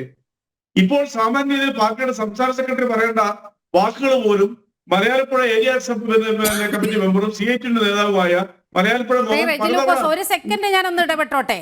അങ്ങന്റെ നല്ല സുഹൃത്താണ്, അതുകൊണ്ടാണ്. പാർട്ടി സെക്രട്ടറി MV ഗോവിന്ദൻ ഈ നവീൻ ബാബുവിന്റെ കുടുംബത്തിൽ എത്തി അവരെ കണ്ടതിന് ശേഷം പുറത്തു വന്ന് പറഞ്ഞത് എന്താണ്? ദിവ്യ പാർട്ടിയുടെ കേഡറാണ്. അതോടുകൂടി പത്തനംതിട്ട ജില്ലാ കമ്മിറ്റി പോലും നിശബ്ദരാക്കപ്പെട്ടില്ലേ? പത്തനംതിട്ട ജില്ലാ കമ്മിറ്റിക്ക് പോലും ഇക്കാര്യത്തിൽ ഒരക്ഷരം പിന്നീട് പറയാൻ, ഒരു പ്രതികരണം നടത്താൻ ഉദയഭാനുവിനൊന്നും സാധിച്ചില്ലല്ലോ. അപ്പോൾ ആരുടെ കൂടെയാണ് നിങ്ങൾ നിൽക്കുന്നത്? പ്രശാന്തിനെ ചോദ്യം ചെയ്തോ? തെളിവുകൾ സമാഹരിച്ചോ? ഈ പറയുന്ന അരുൺ K വിജയൻ എന്ന ജില്ലാ കളക്ടർക്കെതിരെ എന്ത് നടപടി സ്വീകരിച്ചു? പ്രതിപട്ടികയിലേക്ക് വരേണ്ട ഒരാൾ തന്നെയാണ് ഒരുപക്ഷെ ഈ അരുൺ K വിജയൻ എന്ന് പറയുന്ന കണ്ണൂർ കളക്ടർ. അല്ല, അങ്ങനെയാണെന്നുണ്ടെങ്കിൽ കേരളത്തിന്റെ ആഭ്യന്തര വകുപ്പിന്റെ നിയന്ത്രണവും ആരൊക്കെ പ്രതിയാകണം, ആരെയൊക്കെ ശിക്ഷിക്കണം, ആരെയൊക്കെ കോടതിയിൽ കയറണം എന്നുള്ളത് നിങ്ങൾക്ക് വിട്ടുതരാം. നിങ്ങൾക്ക് ഓരോ മാധ്യമങ്ങൾക്ക് ഇവിടെ ഒരു ഭരണ സംവിധാനം ഇല്ലേ? കേരളം പോലെയല്ലേ ഇന്ത്യയിലെ 28 രാജ്യങ്ങളിലെ ഭരണ സംവിധാനങ്ങൾ. ആ ഭരണ സംവിധാനത്തിന്റെ അന്വേഷണ ഉദ്യോഗസ്ഥന്മാര് അന്വേഷിച്ച് അതിന്റെ സത്യാവസ്ഥ കണ്ടെത്തുന്നതിന് മുമ്പായിട്ട് നിങ്ങൾ ആരെയാണ് കുറ്റവാളികളാക്കണേ? അങ്ങനെയാണെന്നുണ്ടെങ്കിൽ ജില്ലാ കളക്ടർ പറഞ്ഞൊരു കാര്യം അവിടുത്തെ ഉദ്യോഗസ്ഥന്മാർ സ്വീകരിച്ചിട്ടുണ്ടല്ലോ. എന്താ അദ്ദേഹം പറഞ്ഞേ? സ്വീകരണ സമ്മേളനത്തിന് ശേഷം സെന്റ് ഓഫ് സമ്മേളനത്തിന് ശേഷം അദ്ദേഹം ഈ നവീൻ ബാബു തന്റെ റൂമിൽ വന്ന് തന്നോട് പറഞ്ഞു, താനിക്ക് ഒരു തെറ്റുപറ്റിയെന്ന് പറഞ്ഞു. ആ പറഞ്ഞതിനെ കുറിച്ച് ആ കളക്ടർ പറഞ്ഞു ആ റൂമിലെ അക്കാര്യം അങ്ങനെയെങ്കിൽ എന്തുകൊണ്ട് 15-ാം തീയതി റവന്യൂ മന്ത്രിക്ക് നൽകിയ റിപ്പോർട്ടിൽ ഈ കളക്ടർ അക്കാര്യം പറഞ്ഞില്ല? ഇങ്ങനെ നവീൻ ബാബു എന്റെ മുന്നിൽ വന്ന് എനിക്ക് തെറ്റുപറ്റിപ്പോയി എന്ന് പറഞ്ഞിട്ടുണ്ടെങ്കിൽ എന്തുകൊണ്ട് ആ റിപ്പോർട്ടിൽ ഉണ്ടായില്ല? 15-ാം തീയതി സർക്കാരിന് കൊടുത്ത റിപ്പോർട്ടിൽ അല്ല, അതിലൊക്കെ ഉപരിയായിട്ട് ജില്ലാ കളക്ടർ, കണ്ണൂർ ജില്ലാ കളക്ടർ അദ്ദേഹത്തിന്റെ രഹസ്യമൊഴി സീൽഡായിട്ട് തലശ്ശേരി സെഷൻ കോടതി കൊടുത്തിട്ടുണ്ട്. അതറിഞ്ഞില്ലേ നീലിമ? അത് ദിവ്യയ്ക്ക് ജാമ്യം കൊടുക്കാൻ വേണ്ടിയുള്ള ഗൂഢപദ്ധതിയല്ലായിരുന്നോ? പറയുകയും ചെയ്തു. അതൊന്നും അറിഞ്ഞില്ല നിങ്ങള്. അപ്പൊ നിങ്ങൾ പി പി ദിവ്യക്ക് ജാമ്യം കിട്ടാനുള്ള ചില കളികൾ നടന്നതല്ലേ? കൃത്യമായ ഗൂഢാലോചന ജില്ലാ കളക്ടർ ഉപയോഗിച്ച് നടത്തിയതിന് തെളിവല്ലേ അത്? നീലിമ, അവിടെ 3 പേര് ഞാൻ ഒറ്റയ്ക്ക്. ആ ഒരു സ്വാതന്ത്ര്യം ഒരു ചെറിയ പെർസെന്റ് എനിക്ക് തരൂ. ഞാൻ എന്തായാലും പറഞ്ഞിട്ടേ പോകുള്ളൂ. നീലിമിന്റെ നല്ല സുഹൃത്ത്, അതിൽ യാതൊരു തർക്കമില്ല. പക്ഷെ നീലിമ ചർച്ച ചെയ്യുമ്പോൾ ഒരു ഡിബേറ്റ് അല്ലേ, നമുക്ക് എല്ലാവർക്കും പറഞ്ഞു പോകാനുള്ള സമയം തരണ്ടേ? അപ്പൊ ഞാൻ പറയുന്നത്, ഒരു ജില്ലാ കളക്ടർ പ്രതിയാണോ ഇല്ലെന്ന് തീരുമാനിക്കുന്നത് നിങ്ങൾക്ക് ആര് അവകാശം തന്നു? നിങ്ങളുടെ ജുഡീഷ്യറിയുടെ ഭാഗമാണോ അതോ അന്വേഷണ ഏജൻസിയുടെ ഭാഗമാണോ? SIT സ്പെഷ്യൽ ഇൻവെസ്റ്റിഗേഷൻ ടീമിലെ ഉന്നതരായ 5 ഉദ്യോഗസ്ഥന്മാര് അന്വേഷണം നടത്തിക്കൊണ്ടിരിക്കുകയാണ്. ആ അന്വേഷണത്തിലൂടെ എന്തൊക്കെയാണ് ഫൈൻഡ് ഔട്ട് ചെയ്യണമെന്നുള്ളത് രാവിലെ പത്രസമ്മേളനം നടത്താൻ പറ്റുമോ? ലോകത്തിന് എവിടെയും നടക്കുമോ? അത് പ്രതിഭ രക്ഷപ്പെടുന്നതിന് തുല്യമല്ലേ? അവർ അന്വേഷിച്ചുകൊണ്ടിരിക്കുന്നു. അവർ CCTV ഫുട്ടേജ് കളക്ട് ചെയ്തോ ഇല്ലയോ എന്നൊക്കെ നമുക്ക് ഇങ്ങനെ പ്രൊഡിക്ട് ചെയ്യാൻ പറ്റും. ഏതെല്ലാം കാര്യങ്ങളോട് പുറത്തു വരാനുണ്ട്? പുറത്തു വരാൻ ഒരുപാട് ദുരൂഹതകളുണ്ട്. കേരളം ആകാംക്ഷയുടെ കാത്തിരിക്കുന്ന ഒരു അന്വേഷണ റിപ്പോർട്ടാണ് ആ ഉദ്യോഗസ്ഥരെ. ആ അന്വേഷണം തുടങ്ങിയിട്ട് കേവലം 32 ദിവസമേ ഉള്ളൂ. 32 ദിവസം കൊണ്ട് ഇന്ത്യയിലെ ഏതെല്ലാം രീതിയിലുള്ള അന്വേഷണ കമ്മീഷനുകളാണ് അവരുടെ റിപ്പോർട്ട് കൊടുത്തിരിക്കുന്നത്. അടിയന്തര റിപ്പോർട്ട് മന്ത്രിക്ക് ലഭിക്കാൻ വേണ്ടിയിട്ടാണ്. അത് ജുഡീഷ്യൽ റിപ്പോർട്ടല്ല, അല്ലെ പോലീസ് റിപ്പോർട്ടല്ല, റവന്യൂ വകുപ്പ് ഉദ്യോഗസ്ഥർ നടത്തിയത്. അവരുകൊണ്ട് കൊടുത്തിട്ടുണ്ട്. ആ റിപ്പോർട്ട് പുറത്ത് പത്രക്കാർക്ക് തരേണ്ടതാണോ നിങ്ങൾ പറയുന്നത്? അപ്പൊ ഈ അന്വേഷണ ഏജൻസി അന്വേഷണം നടത്തുന്നതായിട്ട് അത് കോൺഫ്ലിക്റ്റ് ആകാൻ വേണ്ടിയിട്ടാണ് നിങ്ങളുടെ ലക്ഷ്യം? നിങ്ങളുടെ ലക്ഷ്യം എന്താണ്? നിങ്ങളുടെ ദുരൂഹ ലക്ഷ്യമാണ് മാധ്യമങ്ങൾക്ക്. നിങ്ങൾക്ക് ഈ കേസ് വിജയിക്കുക എന്നുള്ളതല്ല, ആ കുടുംബത്തിന് നീതി കൊടുക്കുക എന്നുള്ളതല്ല. നിങ്ങൾ ഇതിനകത്ത് രാഷ്ട്രീയം ആണ് ഇതിനകത്ത് കൊണ്ടുവരുന്നത്. ആ രാഷ്ട്രീയം കേരളത്തിൽ വലപ്പോകത്തില്ല. തെളിവ് ഞാൻ പറയാം. BJP, ഈ എന്റെ പ്രിയപ്പെട്ട സുഹൃത്ത് സുരേഷിന്റെ പാർട്ടി BJP പാലക്കാട് ഉയർത്തിയ ഏറ്റവും വലിയ തെരഞ്ഞെടുപ്പ് പ്രചരണം എന്തായിരുന്നു? PP ദിവ്യ എന്ന് പറഞ്ഞൊരു വാക്കായിരുന്നു. എന്നിട്ട് തകർന്നടിഞ്ഞു പോയില്ലേ? നാണം കെട്ടുപോയില്ലേ? 10,000 വോട്ട് കയ്യിലിരുന്ന പോയില്ലേ? കോൺഗ്രസ് 1.5 മാസമായിട്ട് തമ്പടിച്ച് ചേലക്കരയിൽ നടത്തിയ പ്രചരണം എന്താ? നോട്ടീസ് അടിച്ച് പ്രചരണം എന്താ? ഈ നവീഭാവവുമായിട്ട് ബന്ധപ്പെട്ട PP ദിവ്യ എന്നുള്ള ആ വനിതയെ കുറിച്ചുള്ള പേര് സഹിതം പറഞ്ഞുകൊണ്ട് വോട്ട് ചെയ്യണമെന്ന് പറഞ്ഞു കോൺഗ്രസ് നേതൃത്വമായിട്ട്. എന്നിട്ട് ചേലക്കരയിലെ ജനങ്ങൾ അത് കൈക്കൊണ്ടോ? നിങ്ങൾ ഈ പറയുന്നല്ല, ഈ ചേലക്കരയും പാലക്കാട് ഉൾപ്പെടെ ലോക മലയാളികൾ കണ്ടുകൊണ്ടിരിക്കുന്നല്ലേ? അവർ ഈ സർക്കാരിന്റെ അന്വേഷണത്തെ വിശ്വസിക്കുന്നുണ്ട് ജനങ്ങള്. ഈ സർക്കാർ എടുത്ത നിയമ നടപടികള് വളരെ കൃത്യമായിരുന്നു. ഒരു കോൺഗ്രസ് നേതൃസഭയ്ക്ക് സാധിച്ചിട്ടില്ല കേരളത്തിൽ. ഉദാഹരണങ്ങൾ കേൾക്കണോ? ഞാൻ പറഞ്ഞുതരാം അങ്ങോട്ട് ഉദാഹരണങ്ങള്. റിട്ടയർഡ് അന്ന് ഉമ്മൻചാണ്ടിയുടെ കാലത്ത് DGP ആയിരുന്ന ഹേമചന്ദ്രൻ 2 മന്ത്രിമാർക്കെതിരെ അന്വേഷണം നടത്തി. സോളാർ കേസുമായി ബന്ധപ്പെട്ട് റിപ്പോർട്ട് കൊടുത്തു. എന്ത് നടപടിയാണ് സ്വീകരിച്ചത് ഉമ്മൻചാണ്ടി? നിങ്ങൾക്ക് പറയാൻ പറ്റുമോ? എന്ത് നടപടി സ്വീകരിച്ചു? ഒരു ചെറിയ നടപടി സ്വീകരിച്ചിട്ടുണ്ടോ? ഇല്ല. അങ്ങനെ തന്നെ വേണ്ടോ? നിങ്ങൾ സോളാർ സമരം അഡ്ജസ്റ്റ്മെന്റിലൂടെ തീർന്നതല്ലേ? സോളാർ സമരം അഡ്ജസ്റ്റ്മെന്റിലൂടെ തീർത്തതല്ലേ? അത് BJP ആയിട്ട് അഡ്ജസ്റ്റ്മെന്റോ? അതാണോ ഉദ്ദേശിച്ചത്? കോൺഗ്രസുമായി അഡ്ജസ്റ്റ്മെന്റ് നടത്തിയല്ലേ ആ സമരം തീരുന്നത്? എന്തൊരു മറുപടിയായി പറയണം. ഉത്തരം കിട്ടാത്ത പയർജാതി കേട്ടിട്ടുണ്ട്. ഇത് പയർ അഞ്ചാതി മാത്രമല്ല, പയറുമായിട്ടുള്ള വലിയൊരു നിലവറ തന്നെയാണ് ഇപ്പൊ എന്നോട് ചിരി വരുന്നു. എന്ത് മറുപടിയായി പറയുന്നേ? ഒരു DGP അന്വേഷിച്ച് 2 മന്ത്രിമാർക്കെതിരെ റിപ്പോർട്ട് കൊടുത്ത് അന്വേഷണം DGP നിയോഗിച്ചത് അന്നത്തെ മുഖ്യമന്ത്രിയാ. ഒരു ചെറുവിരൽ അനക്കിയിട്ടില്ല. നിങ്ങൾക്കറിയോ? K. ബാബു എന്നും പറഞ്ഞൊരു മന്ത്രി തന്റെ രാജി കേരളത്തിലെ മാധ്യമങ്ങളുടെയും കേരളത്തിലെ പ്രതിപക്ഷത്തിന്റെ ജനങ്ങളുടെയും വലിയ രീതിയിലുള്ള പ്രശ്നം വന്നപ്പോഴത്തേക്കും കുറ്റവാളി എന്ന് തെളിഞ്ഞ K. ബാബു രാജിക്കത്ത് കൊടുത്തു. ആരുടെ അടുത്ത? മുഖ്യമന്ത്രിയുടെ അടുത്ത്. ആ രാജിക്കത്ത് പോക്കറ്റിൽ വെച്ചുകൊണ്ടാണ് ഉമ്മൻചാണ്ടി. അതേസമയം കേരളത്തിലെ മുഖ്യമന്ത്രി ചെയ്തെന്താ? ഈ 2 മന്ത്രിസഭയിലും അടുപ്പിച്ചുള്ള 2 മന്ത്രിസഭയിലും 4 മന്ത്രിമാരുടെ രാജിയെടുത്ത് പോക്കറ്റിൽ വെച്ചു നിമിഷ നേരം കൊണ്ട്. ആ ധാർമ്മികത കാണിച്ചതാണ് ഈ സർക്കാർ. അതുകൊണ്ട് നിങ്ങൾ അതൊന്നും വലിച്ചടിച്ചുകൊണ്ടൊന്നും ചർച്ച ചെയ്താലൊന്നും കേരളത്തിലെ ജനങ്ങൾ അംഗീകരിക്കുന്നില്ല. പിന്നെ പോലീസ് ഡിപ്പാർട്ട്മെന്റ്, കേരളത്തിലെ പോലീസ് ഡിപ്പാർട്ട്മെന്റ് എന്താണെന്നുള്ളത് പ്രിയപ്പെട്ട സുരേഷോട് പറഞ്ഞു. ഇത്രയ്ക്കും നല്ലൊരു അന്വേഷണ ഏജൻസി ഇന്ത്യയിൽ ഇല്ലാന്ന് കഴിഞ്ഞ 5 വർഷം അടുപ്പിച്ച് കേന്ദ്ര സർക്കാർ ഇവിടെ അംഗീകരിച്ചുകൊണ്ടിരിക്കുക. ഏറ്റവും നല്ല അന്വേഷണ ഏജൻസി.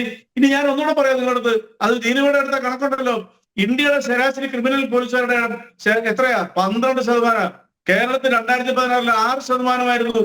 കഴിഞ്ഞ 1.5 വർഷമായിട്ട് അത് 4% ഉള്ളൂ.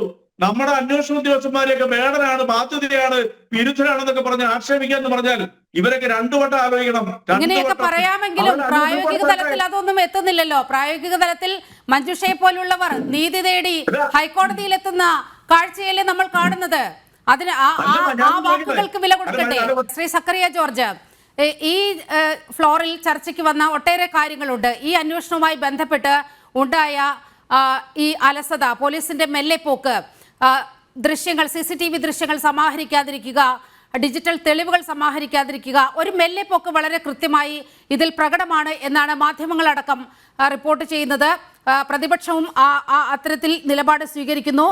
അങ്ങയുടെ ഒരു നിരീക്ഷണത്തിൽ അങ്ങേക്ക് ബോധ്യമായ കാര്യങ്ങൾ എന്തെല്ലാമാണ്? പോലീസ് ഏതെല്ലാം കാര്യങ്ങളാണ് ഇതുവരെ മിസ് ചെയ്തിട്ടുള്ളത്? ഞാൻ അതിലോട്ട് കടക്കുന്നതിന് മുമ്പേ ഹൈക്കോടതി ചീഫ് ജസ്റ്റിസ് ആയിരുന്ന ബെന്നൂർ മട്ടു സാറും തോട്ടത്തിൽ രാധാകൃഷ്ണൻ സാറും കൂടെ ചേർന്നുള്ള ഒരു ഡിവിഷൻ ബെഞ്ച് വിധി ഉണ്ടായിരുന്നു.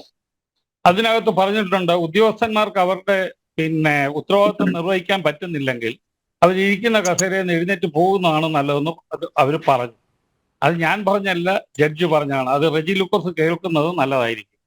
അടുത്തത് Arunkumar Yadav versus state of UP-യിലെ സുപ്രീം കോടതിയുടെ ഡിവിഷൻ ബെഞ്ച് പറഞ്ഞു, any kind of deviancy not only affects the system but corrodes the faith of the collective at large. ജനങ്ങളുടെ വിശ്വാസം നഷ്ടപ്പെടും. അപ്പൊ ജനങ്ങളുടെ വിശ്വാസം കാത്തു സൂക്ഷിക്കാനായിട്ട് ഈ കേസിനകത്ത് ഏറ്റവും ആവശ്യം വേണ്ടുന്നത് ഇരയുടെ വിശ്വാസം ആർജിക്കുകയാണ് പോലീസിന്റെ. അതിന് ദേവൻ രാമേന്ദ്രൻ സാറിന്റെ ജഡ്ജ്മെന്റ് ഉണ്ട്. അതായത് Thomas versus state of Kerala, അതനുസരിച്ച് സർക്കുലർ 41/2020 ഇറക്കിയിട്ടുണ്ട്. അതിനകത്ത് 25/2017 ഇറക്കിയിട്ടുണ്ട്. അതിനകത്ത് പറഞ്ഞിട്ടുണ്ട് വിക്ടിം ഓറിയന്റഡ് ജസ്റ്റിസ്. ഇവിടുത്തെ നാഷണൽ ലോ കമ്മീഷൻ റിപ്പോർട്ടും പറഞ്ഞിട്ടുണ്ട്. അത് ബെന്നൂർ മട്ട് സാറല്ല, അദ്ദേഹത്തെ അങ്കിളായിരുന്ന വേറൊരു മട്ടാണ്. അപ്പം അവരുടെ ഇതിനകത്ത് പറഞ്ഞിട്ടുണ്ട് justice oriented victim oriented justice. ഈ വിക്ടിം ഓറിയന്റഡ് ജസ്റ്റിസ് വരുന്നില്ലെങ്കിൽ ഉള്ള ഒരു പ്രോബ്ലം എന്ന് പറഞ്ഞാൽ ഇവിടുത്തെ സാധാരണക്കാരന് നീതി കിട്ടാതാവും. സാധാരണക്കാരന് നീതി കിട്ടാതായി കഴിഞ്ഞാൽ ഈ സിസ്റ്റം കൊണ്ട് യാതൊരു കാര്യമില്ല. അതുകൊണ്ടാണ് പറഞ്ഞത് ഇതൊരു കേഴ്സ് ആണെന്ന്. കേഴ്സ് തന്നെ പറഞ്ഞാല് അത് ആന്റി സോഷ്യൽ ആണെന്നുള്ള ഒരു അർത്ഥം ഒരു ശ്രീ സക്കറിയ ജോർജ്, അങ്ങയുടെ കണക്ഷനിലെ ഒരു ചെറിയ പ്രശ്നം കാണുന്നുണ്ട്. ഇപ്പോൾ മോൻസിയിലേക്ക് പോവുകയാണ്. ശ്രീ മോൻസി, ഇത് ഒരു പെട്രോൾ പമ്പ് അഴിമതിയുമായി ബന്ധപ്പെട്ട് മാത്രം നിൽക്കുന്ന ഒന്നാണോ ഇത്? മാത്രവുമല്ല, ഇത്രയേറെ വൈരാഗ്യം ഈ നവീൻ ബാബുവിനോട് തോന്നണമെങ്കിൽ ഒരു പെട്രോൾ പമ്പിന്റെ വിഷയം മാത്രമാണോ? മറ്റു ചില കാര്യങ്ങളൊക്കെ കണ്ണൂരിൽ നിന്നും കേൾക്കുന്നുണ്ട്. ചില ക്വാറി മാഫിയയുമായി നിരന്തരം നവീൻ ബാബുവുമായുള്ള ഏറ്റുമുട്ടൽ, അത്തരത്തിലുള്ള വാർത്തകളൊക്കെ പുറത്തു വന്നു. കണ്ണൂരിൽ നിന്നുള്ള അങ്ങനെയൊക്കെയുള്ള വിവരങ്ങളൊക്കെ പുറത്തു വന്നു. ഇത് യഥാർത്ഥത്തിൽ ആത്മഹത്യയല്ല എന്ന് ആ കുടുംബം വിശ്വസിക്കാൻ ഒട്ടേറെ തെളിവുകൾ അവർക്കും ഗ്രൗണ്ടിൽ നിന്ന് കിട്ടിയിട്ടുണ്ടാകാം, ആ സ്ഥലത്ത് നിന്നും കിട്ടിയിട്ടുണ്ടാകാം. ഒട്ടേറെ രഹസ്യ വിവരങ്ങൾ ഒരുപക്ഷെ അവർക്ക് മുന്നിൽ എത്തിയിട്ടുണ്ടാകാം. അതുകൊണ്ടായിരിക്കാം ഈ സംവിധാനങ്ങളെ എല്ലാം വെല്ലുവിളിച്ചുകൊണ്ട് ഒരു സർക്കാർ ഉദ്യോഗസ്ഥ ഇത്തരത്തിൽ നിയമവ്യവസ്ഥയെ, ഹൈക്കോടതിയെ സമീപിക്കുന്ന ഒരു സാഹചര്യം ഉണ്ടായിട്ടുണ്ടാകുക. വലിയൊരു അന്വേഷണം ഇക്കാര്യത്തിൽ ഉണ്ടാകേണ്ടതല്ലേ? നീലിമ, തീർച്ചയായും ഞാൻ ഈ വിഷയം പറയാൻ തുടങ്ങുമ്പോഴാണ് നേരത്തെ നിങ്ങൾ മൈക്ക് മാറിപ്പോയത്. ഇതിനകത്ത് ഇത് വിഷയത്തിലേക്ക് വരുമ്പോൾ ഒരു കാര്യം പറഞ്ഞു വെച്ചോട്ടെ. ഈ കേരളത്തിൻ്റെ ആഭ്യന്തര വകുപ്പിന് കീഴിലുള്ള ഏത് ഏജൻസി അന്വേഷിച്ചാലും ഈ കേസ് എവിടെയും എത്താൻ പോകുന്നില്ല. നവീൻ ബാബുവിൻ്റെ കുടുംബത്തിന് നീതി ലഭിക്കാനും പോകുന്നില്ല. അത് വളരെ ക്ലിയറാണ്. നേരത്തെ ഇവിടെ നമ്മുടെ BJP-യുടെ പ്രതിനിധിയും റെജി ലൂക്കോസ് ഇടതുപക്ഷത്തിൻ്റെ പ്രതിനിധിയും പറഞ്ഞ തർക്കങ്ങളൊക്കെ കേൾക്കാൻ നല്ല രസമുണ്ട്. കാരണം കേന്ദ്ര സർക്കാർ ഈ കേരള പോലീസിനെ അഭിനന്ദിച്ചു പല വർഷങ്ങളിലായി, പല ഘട്ടങ്ങളിൽ നിന്നാണ് പറയണത്. അതൊക്കെ ശരിയാ, കേരളത്തിലെ പോലീസ് മോശമൊന്നുമല്ല. പക്ഷെ സർക്കാരിനെ നിയന്ത്രിക്കുന്ന രാഷ്ട്രീയ പാർട്ടിക്ക് താല്പര്യമുള്ള ഏത് കേസ് എടുത്താലും പോലീസ് പക്ഷപാതപരമായിട്ടാണ് പെരുമാറുന്നത്. അതിൻ്റെ 2 ഉദാഹരണം കൂടെ പറയാതെ നിർവാഹമില്ല. ഒന്ന്, നമ്മുടെ ഇപ്പോഴത്തെ സാംസ്കാരിക മന്ത്രിയായിട്ടുള്ള മന്ത്രിയുടെ കേസുമായി ബന്ധപ്പെട്ട് ഭരണഘടനയെ അവഹേളിച്ചതുമായ കേസിൽ പോലീസിൻ്റെ നിഗമനം കോടതിയെ എഴുതി കൊടുത്തതും ആ കോടതി അതെടുത്ത് കാട്ടിക്കളഞ്ഞു.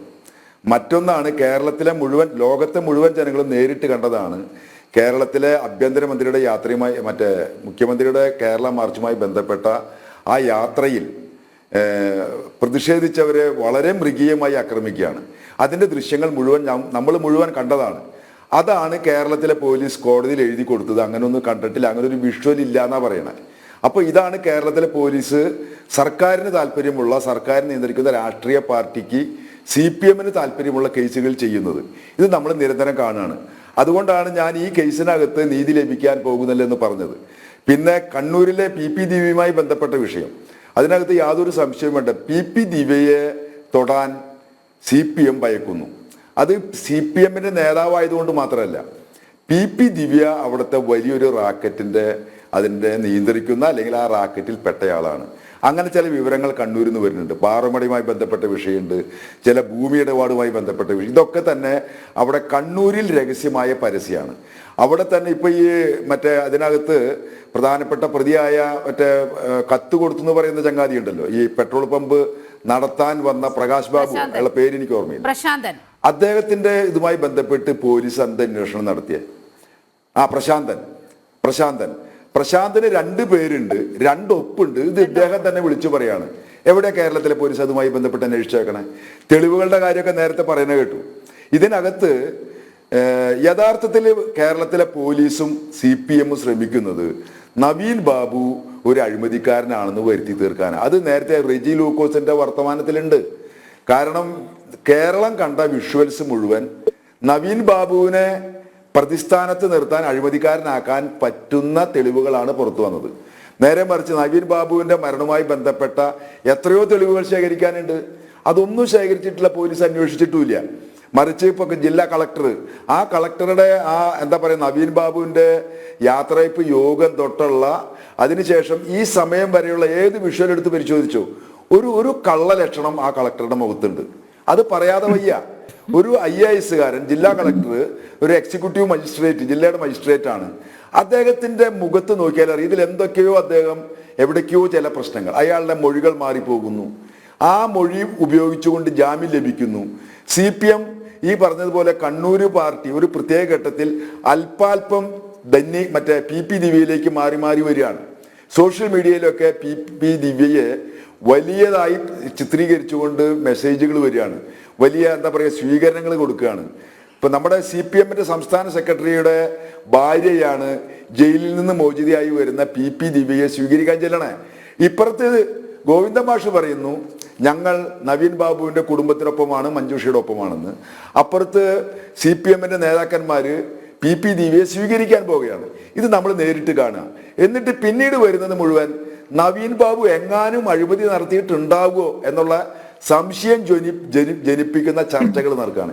ഇവിടെ എനിക്ക് തോന്നുന്നത് കേരളത്തിന്റെ ജാഗ്രതയാണ് ഇതിൽ പരമപ്രധാനമായിട്ട് വേണ്ടത്. കേരളത്തിന്റെ ജാഗ്രത, കേരളത്തിന്റെ മാധ്യമത്തിന്റെ ജാഗ്രത. പിന്നെ CBI അന്വേഷണവുമായി ബന്ധപ്പെട്ട് ഞാൻ 100% തൃപ്തനൊന്നുമല്ല. ഇപ്പോൾ CBI അന്വേഷിച്ചാൽ എല്ലാം CBI എന്ന് പറയുന്ന കേന്ദ്ര ഏജൻസിയെ പല ഘട്ടങ്ങളിൽ സുപ്രീം കോടതിയും ഹൈക്കോടതിയും ഒക്കെ തന്നെ കൂട്ടിലടച്ച തത്താന്നൊക്കെ പറഞ്ഞിട്ടുണ്ട്. പക്ഷെ ഇപ്പൊ നമ്മുടെ മുൻപിൽ മറ്റു മാർഗമില്ല. കേരള ആഭ്യന്തര വകുപ്പിന് കീഴിലുള്ള ഏത് ഏജൻസി അന്വേഷിച്ചാലും നവീൻ ബാബുവിന്റെ കുടുംബത്തിനോ നവീൻ ബാബുവിനോ നീതി ലഭിക്കില്ല. അതുകൊണ്ട് CBI ഇടപെടലല്ലാതെ മറ്റു മാർഗമില്ല ഇപ്പോൾ. അതിനൊപ്പം ഹൈക്കോടതിയുടെ കൃത്യമായ നിരീക്ഷണം ഈ കേസിനകത്ത് വേണം. ജനങ്ങളുടെ നിതാന്തമായ ജാഗ്രത വേണം. ഒരു സംശയമില്ല. ജനങ്ങളുടെ ജാഗ്രത ഒരല്പം കുറഞ്ഞാൽ, മാധ്യമങ്ങളുടെ ജാഗ്രത ഒരല്പം കുറഞ്ഞാൽ ഈ കേസ് CPM-ന് അനുകൂലമായി, PP ദിവ്യയ്ക്ക് അനുകൂലമായി കൊണ്ടുപോകും എന്നുള്ള കാര്യത്തിൽ യാതൊരു സംശയമില്ല. അതിനു വേണ്ട ശ്രമമാണ് കേരളത്തിലെ പോലീസ് സ്പെഷ്യൽ ഇൻവെസ്റ്റിഗേഷൻ ടീം എന്ന് പറയുന്നവർ ചെയ്തുകൊണ്ടിരിക്കുന്നത്. നിങ്ങൾ നോക്കിയാൽ ഒരു സർക്കിൾ ജില്ലാ കളക്ടറെ അഡ്വക്കേറ്റ് സുരേഷ്, ഇത് തന്നെയാണ് നമ്മൾ ഫോക്കസ് ചെയ്യപ്പെടേണ്ട ഒരു വിഷയം എന്നാണ് തോന്നുന്നത്. PP ദിവ്യയെ തൊടാൻ എല്ലാവർക്കും പേടിയാണ്. PP ദിവ്യക്കെതിരെ മൊഴി നൽകാൻ ആർക്കും വയ്യ. കളക്ടറേറ്റിലെ ഉദ്യോഗസ്ഥർക്കെല്ലാം അവരെ പേടിയാണ്. മഞ്ജുഷ തന്നെ പറയുന്നുണ്ട്, അദ്ദേഹത്തിന്റെ സഹപ്രവർത്തകർ പോലും ഈ വിഷയത്തിൽ ഒരു അക്ഷരം സംസാരിക്കുന്നില്ല. ഭയമാണ് അവർക്ക്. വലിയൊരു മാഫിയയുടെ ഭാഗമാണ് PP ദിവ്യ എന്ന് ഈ ചർച്ചയിൽ പങ്കെടുത്ത RMP പ്രതിനിധി പറയുകയാണ്. വളരെ കൃത്യമായി കണ്ണൂരിൽ നിന്നും അത്തരത്തിലുള്ള വിവരങ്ങളാണ് പുറത്തു വന്നുകൊണ്ടിരിക്കുന്നത്. അല്ല നീലിമ, നമ്മളോടൊന്ന് കാണണം. അവിടുത്തെ അദ്ദേഹത്തിൻ്റെ ശവശരീരത്തിൻ്റെ മുമ്പിൽ ചെന്ന് പൊട്ടിക്കരയുന്ന IAS ഉദ്യോഗസ്ഥരും അതോടൊപ്പം തന്നെ കളക്ടറേറ്റിലെ ഉദ്യോഗസ്ഥന്മാരെയും നമ്മൾ കണ്ടു. ആ പൊട്ടിക്കരയുന്ന പാവപ്പെട്ട എല്ലാം അറിയുന്ന സഹപ്രവർത്തകരായിട്ടുള്ള ആൾക്കാർക്ക് പോലും അവർക്കറിയാവുന്ന സത്യം കേരളത്തിലെ പോലീസിനോട് പറയാൻ പറ്റാത്ത അതിഗുരുതരമായിട്ടുള്ളൊരു സാഹചര്യമാണുള്ളത്. എന്താ കാരണം? കേരളത്തിലെ നേരത്തെ റെജി ലൂക്കോസ് പറഞ്ഞ SIT 5 അംഗ സംഘത്തിനോട് പറഞ്ഞാൽ അവിടുത്തെ ജയരാജന്മാർ ഇതറിയും, അവിടുത്തെ PP ദിവ്യ തന്നെ ഇതറിയും. അതോടുകൂടി ഇനി അടുത്ത് ഒരു ആത്മഹത്യ നടക്കുന്നത് ഈ മൊഴി കൊടുത്ത ഏതെങ്കിലും ഉദ്യോഗസ്ഥരായിരിക്കുമെന്ന് ഭയക്കുന്ന ഉദ്യോഗസ്ഥന്മാരാണ് ആ കളക്ടറേറ്റിലും അതോടൊപ്പം തന്നെ നവീൻ ബാബുവിൻ്റെ സഹപ്രവർത്തകരുമായിട്ടുള്ളത്. കാരണം അവർക്കും ഇതേപോലെ നാളെ ഒരു ആത്മഹത്യ സംഭവിക്കാമല്ലോ. ഇതാണ് അവിടെ നിലനിൽക്കുന്ന ഉദ്യോഗസ്ഥന്മാരിൽ നിലനിൽക്കുന്ന ഭയം. ആ ആത്മഹത്യ നടന്നു കഴിഞ്ഞാൽ ഇതൊക്കെ കേരളം മുഴുവൻ അറിഞ്ഞിട്ട് പോലും ഇതാണ് അവസ്ഥ. ഇനി അങ്ങനെയൊക്കെ നടന്നു കഴിഞ്ഞാൽ അത് കേവലം ആത്മഹത്യ എഴുതിത്തള്ളും പിണറായി വിജയൻ്റെ പോലീസ്. അതാണല്ലോ സംഭവിക്കുക. അതുകൊണ്ട് അവിടുത്തെ ജീവനക്കാർ മൊഴി കൊടുക്കാൻ തയ്യാറാകുന്നില്ല. ജീവനക്കാരെ വിരട്ടാൻ വേണ്ടിയാണ് പ്രതിയാണെന്ന് സംശയിക്കുന്ന കളക്ടറെ എത്രയോ ജനറൽ ട്രാൻസ്ഫറും എത്രയോ ട്രാൻസ്ഫറുകൾ വന്നു. പക്ഷേ ഈ കളക്ടറെ കണ്ണൂരിൽ നിന്ന് ഇതുവരെ മാറ്റിയില്ല. എന്തിനു വേണ്ടിയാ? ഈ കളക്ടറെ മാറ്റിയാൽ അവിടെ നവീൻ ബാബുവിന് എന്താണ് സംഭവിച്ചത് എന്ന് അവിടെ പരസ്യമായിട്ട് പറയുന്ന ഉദ്യോഗസ്ഥന്മാരുണ്ടാകും, മൊഴി കൊടുക്കാൻ തയ്യാറാവുന്ന ഉദ്യോഗസ്ഥന്മാരുണ്ടാകും. അവരെ വിരട്ടി നിർത്തണമെങ്കിൽ ഇതിൽ പ്രതിയെന്ന് സംശയിക്കുന്ന ആൾ തന്നെ കണ്ണൂരിൻ്റെ കളക്ടറായിട്ടിരിക്കണം. അങ്ങനെയുള്ള ഒരു പിടിവാശിയാണ് ഈ അരുൺ കെ വിജയൻ എന്ന് പറയുന്ന കളക്ടറെ കണ്ണൂരിൽ തന്നെ നിലനിർത്തി ഇത്രയും പ്രതിലോമകരമായിട്ടുള്ള സാഹചര്യം ഉണ്ടായിട്ടും ഒരു 3 ഉപതെരഞ്ഞെടുപ്പ് വന്നിട്ട് പോലും അദ്ദേഹത്തെ മാറ്റാൻ തയ്യാറാകാത്തത് അവിടുത്തെ ജീവനക്കാരെ വിരട്ടി CPMൻ്റെ വരുതിയിൽ നിർത്താൻ ഈ കൊലപാതകത്തിന് പ്രതിയെന്ന് സംശയിക്കുന്ന കളക്ടർ തന്നെ കളക്ടറായിട്ടിരിക്കണമെന്ന് CPMൻ്റെ MV ഗോവിന്ദനും പിണറായി വിജയനും PP ദിവ്യയ്ക്കും വാശിയുള്ളത് കൊണ്ടാണ്. ഇത് നമ്മൾ മനസ്സിലാക്കണം. ഇനി അവിടെ മാത്രമല്ല, ഈ കളക്ടർ ഒരു കള്ളം പറഞ്ഞില്ലേ? ആ കളക്ടർ ആദ്യം എന്താ പറഞ്ഞത്? അത് മഞ്ജുഷ നേരെ പിടിച്ചില്ലേ? കളക്ടർ പറഞ്ഞു ഞാനുമായിട്ട് നല്ല സൗഹൃദത്തിലിരുന്ന ആളാണ് നവീൻ ബാബു എന്ന് തട്ടിവിട്ടില്ലേ ശ്രീ റെജി ലൂക്കോസ് അങ്ങയുടെ കളക്ടർ? ആ സമയത്ത് മഞ്ജുഷ പറഞ്ഞില്ലേ അത് പച്ചക്കള്ളമാണ് ഈ കളക്ടർ പറയുന്നതെന്ന് പറഞ്ഞില്ലേ? അതിനുശേഷം ഈ കളക്ടർ ഒരു പച്ചക്കള്ളരാണെന്ന് പറഞ്ഞത് ഹൈക്കോടതി അവിടുത്തെ ജാമ്യം കേട്ട മാത്രവുമല്ല, ഈ ADM നവീൻ ബാബുവിനെ നിരന്തരം ഉപദ്രവിച്ചുകൊണ്ടിരിക്കുന്ന ഉദ്യോഗസ്ഥനാണ് ഈ കളക്ടർ എന്നും മഞ്ജുഷ പറഞ്ഞിട്ടുണ്ട്, പലതവണ പറഞ്ഞിട്ടുണ്ടല്ലോ.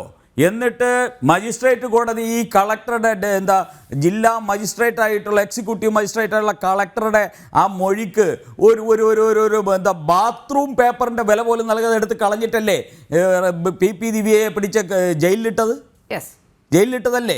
അപ്പോൾ ഈ കളക്ടറെയാണോ കേരളം വിശ്വസിക്കേണ്ടത്? ഈ കളക്ടറെയാണോ കണ്ണൂരിലെ അവിടുത്തെ ഇൻവെസ്റ്റിഗേഷൻ വിശ്വസിക്കേണ്ടത്? ഈ കളക്ടറെയാണോ മഞ്ജുഷ വിശ്വസിക്കേണ്ടത്? ഈ കളക്ടറെയാണോ കേരളം വിശ്വസിക്കേണ്ടത്? ഈ കളക്ടർ അവിടെ നിലനിർത്തിയിരിക്കുന്നത് കൊലയാളികളെ സംരക്ഷിക്കാനാണ്. ഇതിൻ്റെ യഥാർത്ഥ വിഷയം പുറത്തു വരാതിരിക്കാൻ വേണ്ടിയാണ്. അതുമാത്രമല്ലല്ലോ, നിങ്ങൾ ഇപ്പോൾ ഞങ്ങൾക്ക് BJP കേന്ദ്രം ഭരിക്കുന്ന BJPക്ക് ഒരു കാര്യം ബോധ്യമായിരിക്കുന്നു.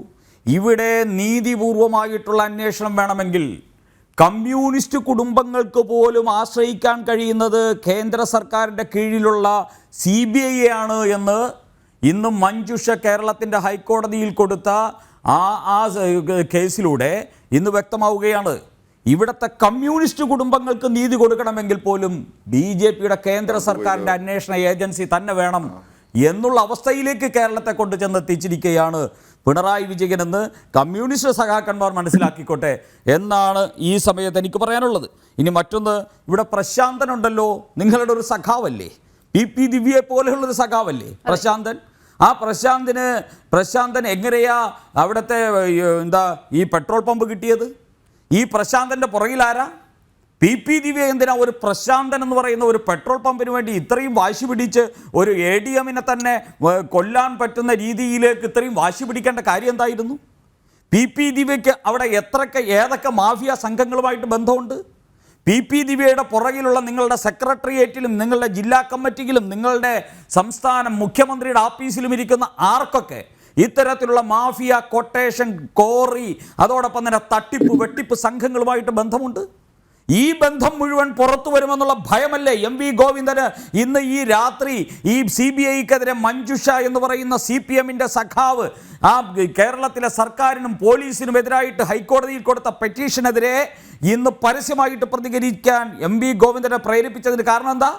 ഇതിനെക്കുറിച്ചുള്ള അന്വേഷണം വന്നാൽ CPM എന്ന് പറയുന്ന ആ ഒരു കൊട്ടേഷൻ സംഘമുണ്ടല്ലോ കണ്ണൂരിലെ, അത് മുഴുവൻ പൊളിഞ്ഞ് താഴെ വീഴുമെന്നുള്ള ഭയമാണോ ശ്രീ റെജി ലൂക്കോസ്?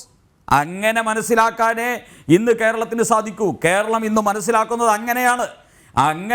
അങ്ങനെ സംഭവിക്കുമെങ്കിൽ എന്തായാലും മഞ്ജുഷ ചെയ്യുന്നത് ഇവിടത്തെ നവീൻ ബാബുവിൻ്റെ ആത്മാവിന് എങ്കിലും നീതി ലഭിക്കണം എന്നാഗ്രഹിക്കുന്നവർ ചെയ്യുന്നത് ഒരു വലിയ കാര്യമാണ്.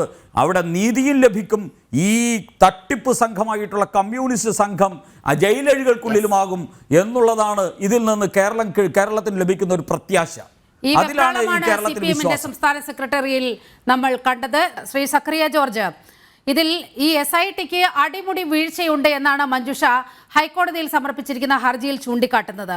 ഒപ്പം വളരെ കൃത്യമായി പറയുന്നുണ്ട് കളക്ടറുടെ പങ്ക് അന്വേഷിക്കണം. പക്ഷേ നിലവിലുള്ള SITയിലെ ഉദ്യോഗസ്ഥർക്ക് ഇങ്ങനെ കളക്ടറെ പോലെ മുൻ ജില്ലാ പഞ്ചായത്ത് പ്രസിഡന്റിനെ പോലെ PP ദിവ്യയെ പോലെയൊക്കെയുള്ള ആളുകൾക്കെതിരെ അന്വേഷണം നടത്തി യഥാർത്ഥത്തിൽ സത്യം പുറത്തു കൊണ്ടുവരാനുള്ള ഒരു ഗട്ട്സ് ഒക്കെ ഉണ്ടാകുമോ, പ്രത്യേകിച്ചും കണ്ണൂരിൽ? ഇപ്പൊ ഇത് ബഹുമാനപ്പെട്ട ഹൈക്കോടതിയുടെ കീഴിലാണല്ലോ. ഇതിന്റെ വിക്ടിം, അതായത് നവീൻ ബാബുവിന്റെ ഭാര്യ, ഒരു കാര്യം മാത്രം ഹൈക്കോടതി റേസ് ചെയ്താൽ മതി. അതായത് PP ദിവ്യയുടെയും കളക്ടർ അരുൺ K വിജയന്റെയും നവീന്റെയും അതുപോലെ തന്നെ ഈ പറയുന്ന പ്രശാന്തിന്റെയും പിന്നെ അവരുടെ CDR, അവരുടെ കോൾ ഡീറ്റെയിൽസ് എടുത്ത് ഒന്ന് പരിശോധിപ്പിച്ചാൽ മാത്രം മതി. ഇവരൊക്കെ ആരൊക്കെ വിളിച്ചിട്ടുണ്ട്, ഈ പറയുന്ന ഇൻസിഡന്റ്, അവിടുത്തെ ടവർ ലൊക്കേഷനും ബാക്കി കാര്യങ്ങളും നോക്കി കഴിയുമ്പോൾ ഇതിനകത്ത് കോൺസ്പിറസി ഉണ്ട്, ക്രിസ്റ്റൽ ക്ലിയർ ആയിട്ട് പുറത്തു വരും. അതിനൊരു സംശയം വേണ്ട. ശ്രീ റെജി ലൂക്കോസ്, നോക്കൂ, ആ മഞ്ജുഷ എന്ന ആ സർക്കാർ ഉദ്യോഗസ്ഥയുടെ, ആ വീട്ടമ്മയുടെ വലിയൊരു ദുഃഖം കാണൂ. ഈ കോൾ റെക്കോർഡ്സും അതുപോലെ ഡിജിറ്റൽ തെളിവുകളും ഈ CCTV ദൃശ്യങ്ങൾ ഇതടക്കം സംരക്ഷിക്കണമെന്ന് ആവശ്യപ്പെട്ടുകൊണ്ട് കണ്ണൂർ FCJM കോടതിയെ സമീപിക്കേണ്ട ഒരു ദുരവസ്ഥ പോലും അവർക്കുണ്ടായി. അപ്പോൾ SITയെ ഏതെങ്കിലും വിധത്തിൽ വിശ്വസിച്ചുകൊണ്ടാണോ അവർ ഇതിനൊക്കെ ഇറങ്ങിയിരിക്കുന്നത് എന്ന് സ്വയം പാർട്ടിയും പോലീസും സംവിധാനവും ഒക്കെ മനസ്സിലാക്കേണ്ടേ? അല്ല, അതിന് SITയുടെ അന്വേഷണം പൂർത്തിയായിട്ടില്ലോ. പൂർത്തിയാകുന്നതിന് മുമ്പ് എങ്ങനെയാണ് ഇങ്ങനെ ഒരു പ്രൊഡിക്ഷൻ നടത്തുന്നത്? അതാ ഞാൻ പറഞ്ഞത്. കോടതിയിൽ കേസുണ്ട്. 3-ാം തീയതി അക്കാര്യത്തിൽ വിധി പറയാൻ പോവുകയാണ് FCJM കോടതി. അതൊക്കെ എനിക്കറിയാം. അതൊക്കെ അറിയാവുന്ന SITയുടെ അന്വേഷണം പൂർത്തിയായ റിപ്പോർട്ട് പോലും കോടതിയിൽ സമർപ്പിച്ചതിന് ശേഷം നിങ്ങൾ പറയേണ്ട ചോദ്യമാണ് ഇപ്പൊ എന്നോട് അഡ്വാൻസ് ആയിട്ട് ചോദിക്കുന്നത്. പക്ഷെ എനിക്ക് വേറൊരു കാര്യം പറയാനുണ്ട്. ഇവിടെ നമ്മുടെ RMPയുടെ ബഹുമാനപ്പെട്ട സുഹൃത്ത് ഒരു കാര്യം പറഞ്ഞു. അദ്ദേഹം കണ്ണൂരിലെ നേതാവായ PP ദിവ്യയെ ഒരു മാഫിയ ലീഡറാണെന്നും ഒരു രക്തസാക്ഷിയെ പോലുള്ള പരിവേഷ അണിയിച്ചാണ് അദ്ദേഹം ആ രീതിയിൽ സംസാരിച്ചത്. അദ്ദേഹത്തിന് അവരെ അറിയാമെന്ന് പറഞ്ഞു. പക്ഷെ എനിക്കൊന്ന് മനസ്സിലായി, എനിക്ക് അവരെ പേഴ്സണായിട്ട് അറിയത്തില്ല, ഉള്ള കാര്യം തുറന്നെന്ന് പറയാം. പക്ഷെ ഞാൻ അവരെ കുറിച്ച് മനസ്സിലാക്കിയതിന് വസ്തു പറയാം. ഒരു വനിതാ നേതാവല്ലേ, അത് എത്രയേ ഉള്ളൂ, അത് പറയാനായിട്ട് നിങ്ങൾ അനുവദിക്കണം. ഞാൻ മനസ്സിലാക്കുന്നത് അവർ പിന്നെ വളരെ ചെറിയൊരു സാധാ വീട്ടിൽ ജനിച്ച് SFIയിലൂടെ SFIയുടെ കേന്ദ്ര കമ്മിറ്റി അംഗമായി DYFIയുടെ സംസ്ഥാന വൈസ് പ്രസിഡന്റായി കണ്ണൂർ സർവകലാശാലയിൽ നിന്നും 1ാം റാങ്കിലുള്ള ബിരുദം നേടി അവര് പിന്നെ 3ാം തവണ ജില്ലാ പഞ്ചായത്ത് വൈസ് പ്രസിഡന്റുമായ ഒരു വ്യക്തിയാണ്. അവരെ പോലെ വളരെ പ്രോമിസിംഗ് ആയ ഒരു നേതാവിനെ ഏതെല്ലാം രീതിയിലാണ് അതായത് ഒരു കുറ്റവാളിയുടെ പരിവേഷത്തിൽ അവരെ എത്ര മോശമായിട്ടാണ് കേരളത്തിലെ മാധ്യമങ്ങൾ ഇവരെ പോലുള്ളവരൊക്കെ ചിത്രീകരിച്ചത്. പറയാനാണ് എനിക്ക് ഒത്തിരി ഉദാഹരണങ്ങൾ പറയാം. അതിലേക്കൊന്നും ഞാൻ പോകുന്നില്ല. ഞാൻ അവരെ ജസ്റ്റിഫൈ ചെയ്യാൻ പറഞ്ഞതല്ല. പക്ഷെ എനിക്ക് ഒരു കാര്യം ഉറപ്പാ, ഞാനൊരു ഹ്യൂമൻ ബീങ്, സാമൂഹ്യ നിരീക്ഷകരും പ്രവർത്തനം എന്നുള്ളത് അല്ലെങ്കിൽ ഒരു കാര്യം പറയാൻ പറ്റും. അവര് പറഞ്ഞ വാചകങ്ങളിൽ അദ്ദേഹത്തിന്റെ പേര് പോലും എടുത്തു പറയാതെ മുഖ്യമന്ത്രി പറഞ്ഞ ഓരോ ഫയലിലും ഒരു മനുഷ്യന്റെ ജീവനാണ്, ജീവിതമാണ്. ഇനി അത് മുഴുവൻ ഞാൻ പറഞ്ഞില്ല, മറ്റു സ്ഥലത്ത് ചെന്നാലും ഇതുപോലെ താമസിപ്പിക്കരുതെന്ന് പറഞ്ഞതിനകത്ത് ഒരു ഉദ്യോഗസ്ഥന് ആത്മഹത്യ ചെയ്യാൻ മാത്രമുള്ള എന്ത് പ്രേരണയുള്ളത് എനിക്ക് എത്ര കാര്യത്തിലും മനസ്സിലാവുന്നില്ല. അങ്ങനെയാണ് കേരളത്തിലെ ഒരു ഉദ്യോഗസ്ഥനെ ഇനി ആർക്കൊന്നും ചോദിക്കാൻ പാടില്ലേ? ഒരു പ്രിയപ്പെട്ട സുരേഷ് ജി ഒരു ആവശ്യമായിട്ട് ആള് വന്നു കഴിഞ്ഞാൽ അക്കാര്യത്തിൽ ഞാൻ ശക്തമായി വിയോജിക്കുന്നു. ഓരോ മനുഷ്യന്റെയും ആത്മാഭിമാനം, ആത്മബോധം എന്നുള്ളത് അവനവനെ ആശ്രയിച്ചിരിക്കുന്നതാണ്. ഒരുപക്ഷെ താങ്കളെ മുഖത്ത് നോക്കി വല്ലതും പറഞ്ഞാൽ ഒരുപക്ഷെ താങ്കൾക്ക് വേദനിക്കില്ലായിരിക്കും. പക്ഷേ മറ്റൊരു മനുഷ്യൻ എടുക്കുന്നത് ആ ഒരു മാനസികാവസ്ഥയിലായിരിക്കില്ല. നവീൻ ബാബുവിനെ പോലെ ഇതുവരെ അഴിമതിയുടെ കറപുരളാത്ത നല്ല സർവീസ് റെക്കോർഡുള്ള ഒരു ഉദ്യോഗസ്ഥനെ സംബന്ധിച്ചിടത്തോളം ഇത്ര പരസ്യമായി അവഹേളിക്കപ്പെട്ടു. ആ ദൃശ്യങ്ങൾ സമൂഹ മാധ്യമങ്ങളിലൂടെ പ്രചരിപ്പിക്കപ്പെട്ടു.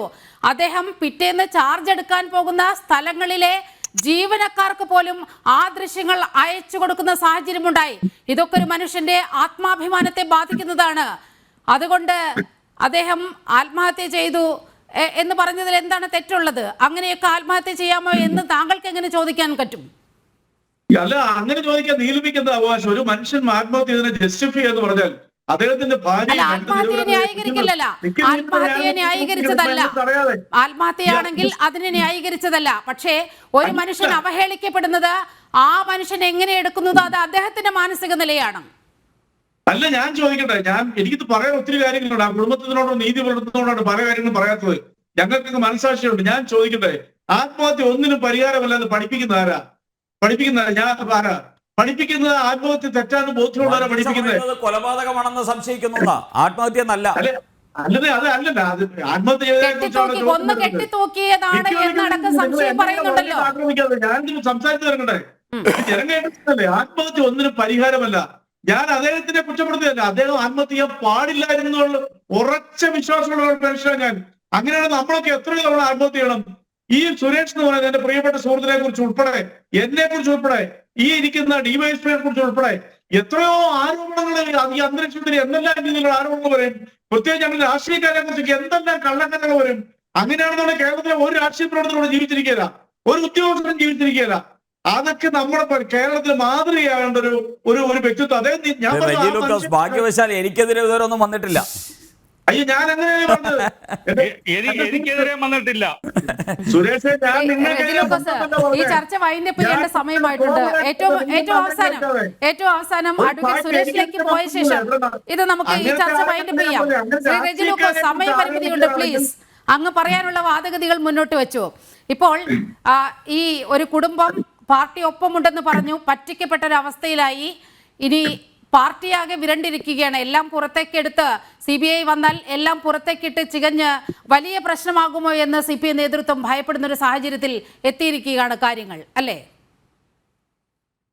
ശ്രീ റെജി ലൂക്കോസ്, ഇനിയും ആ കുടുംബത്തെ ദ്രോഹിക്കരുത് എന്ന് അങ്ങേക്ക് അല്പമെങ്കിലും സ്വാതന്ത്ര്യം ഉണ്ടെങ്കിൽ മുഖ്യമന്ത്രിയോട് നിങ്ങളുടെ പാർട്ടി സെക്രട്ടറിയോടും പറ. ആ കുടുംബത്തിൻ്റെ സർവ്വതും നഷ്ടപ്പെട്ടു. രണ്ട് പെൺമക്കൾക്ക് അച്ഛൻ നഷ്ടപ്പെട്ടു. ഒരു സഖാവ്, ഒരു വനിതാ സഖാവ് വിധവയാക്കപ്പെട്ടിരിക്കുന്നു. ഇനിയും ആ കുടുംബത്തെ എന്തിനാ ഒരു ഭരണകൂടം ദ്രോഹിക്കുന്നത്? ഒരു CBI അന്വേഷണം നടത്തുക. നിങ്ങൾക്ക് മടിയിൽ കനമില്ലെങ്കിൽ, നിങ്ങൾക്ക് ഒളിച്ചു വയ്ക്കാനൊന്നുമില്ല എങ്കിൽ, നിങ്ങൾ ഈ പറയുന്നതൊക്കെ കേരളത്തിന് സത്യസന്ധമായിട്ട് ബോധ്യപ്പെടണമെങ്കിൽ ഒരു CBI അന്വേഷണം നടക്കട്ടെ. CBIക്ക് തെളിവുകളുടെ അടിസ്ഥാനത്തിലല്ലേ ഒരു കേസെടുക്കാൻ പറ്റൂ, കോടതിയിൽ കൊടുക്കാൻ പറ്റൂ. എല്ലാത്തിനും വിധി വരുന്നത് കോടതിയിൽ നിന്നല്ലേ? ആ കോടതിയെങ്കിലും നിങ്ങൾക്ക് വിശ്വാസമുണ്ടല്ലോ. ഒരു CBI അന്വേഷണം സത്യസന്ധമായി നടക്കട്ടെ. മഞ്ജുഷയുടെ മനസ്സിനൊരു സമാധാനം ഉണ്ടാകട്ടെ. എൻ്റെ ഭർത്താവ് ആത്മഹത്യ ചെയ്തതാണെങ്കിൽ ആത്മഹത്യ ചെയ്തത്, എൻ്റെ ഭർത്താവിനെ ഇനി ഞാൻ വിശ്വസിക്കുമെന്നല്ല കെട്ടിത്തൂക്കി കൊന്നതാണെങ്കിൽ അതിലെ പ്രതികൾ ശിക്ഷിക്കപ്പെടണം. ഇത് നിങ്ങളുടെ തന്നെ മാനസിക വികാരമല്ലേ?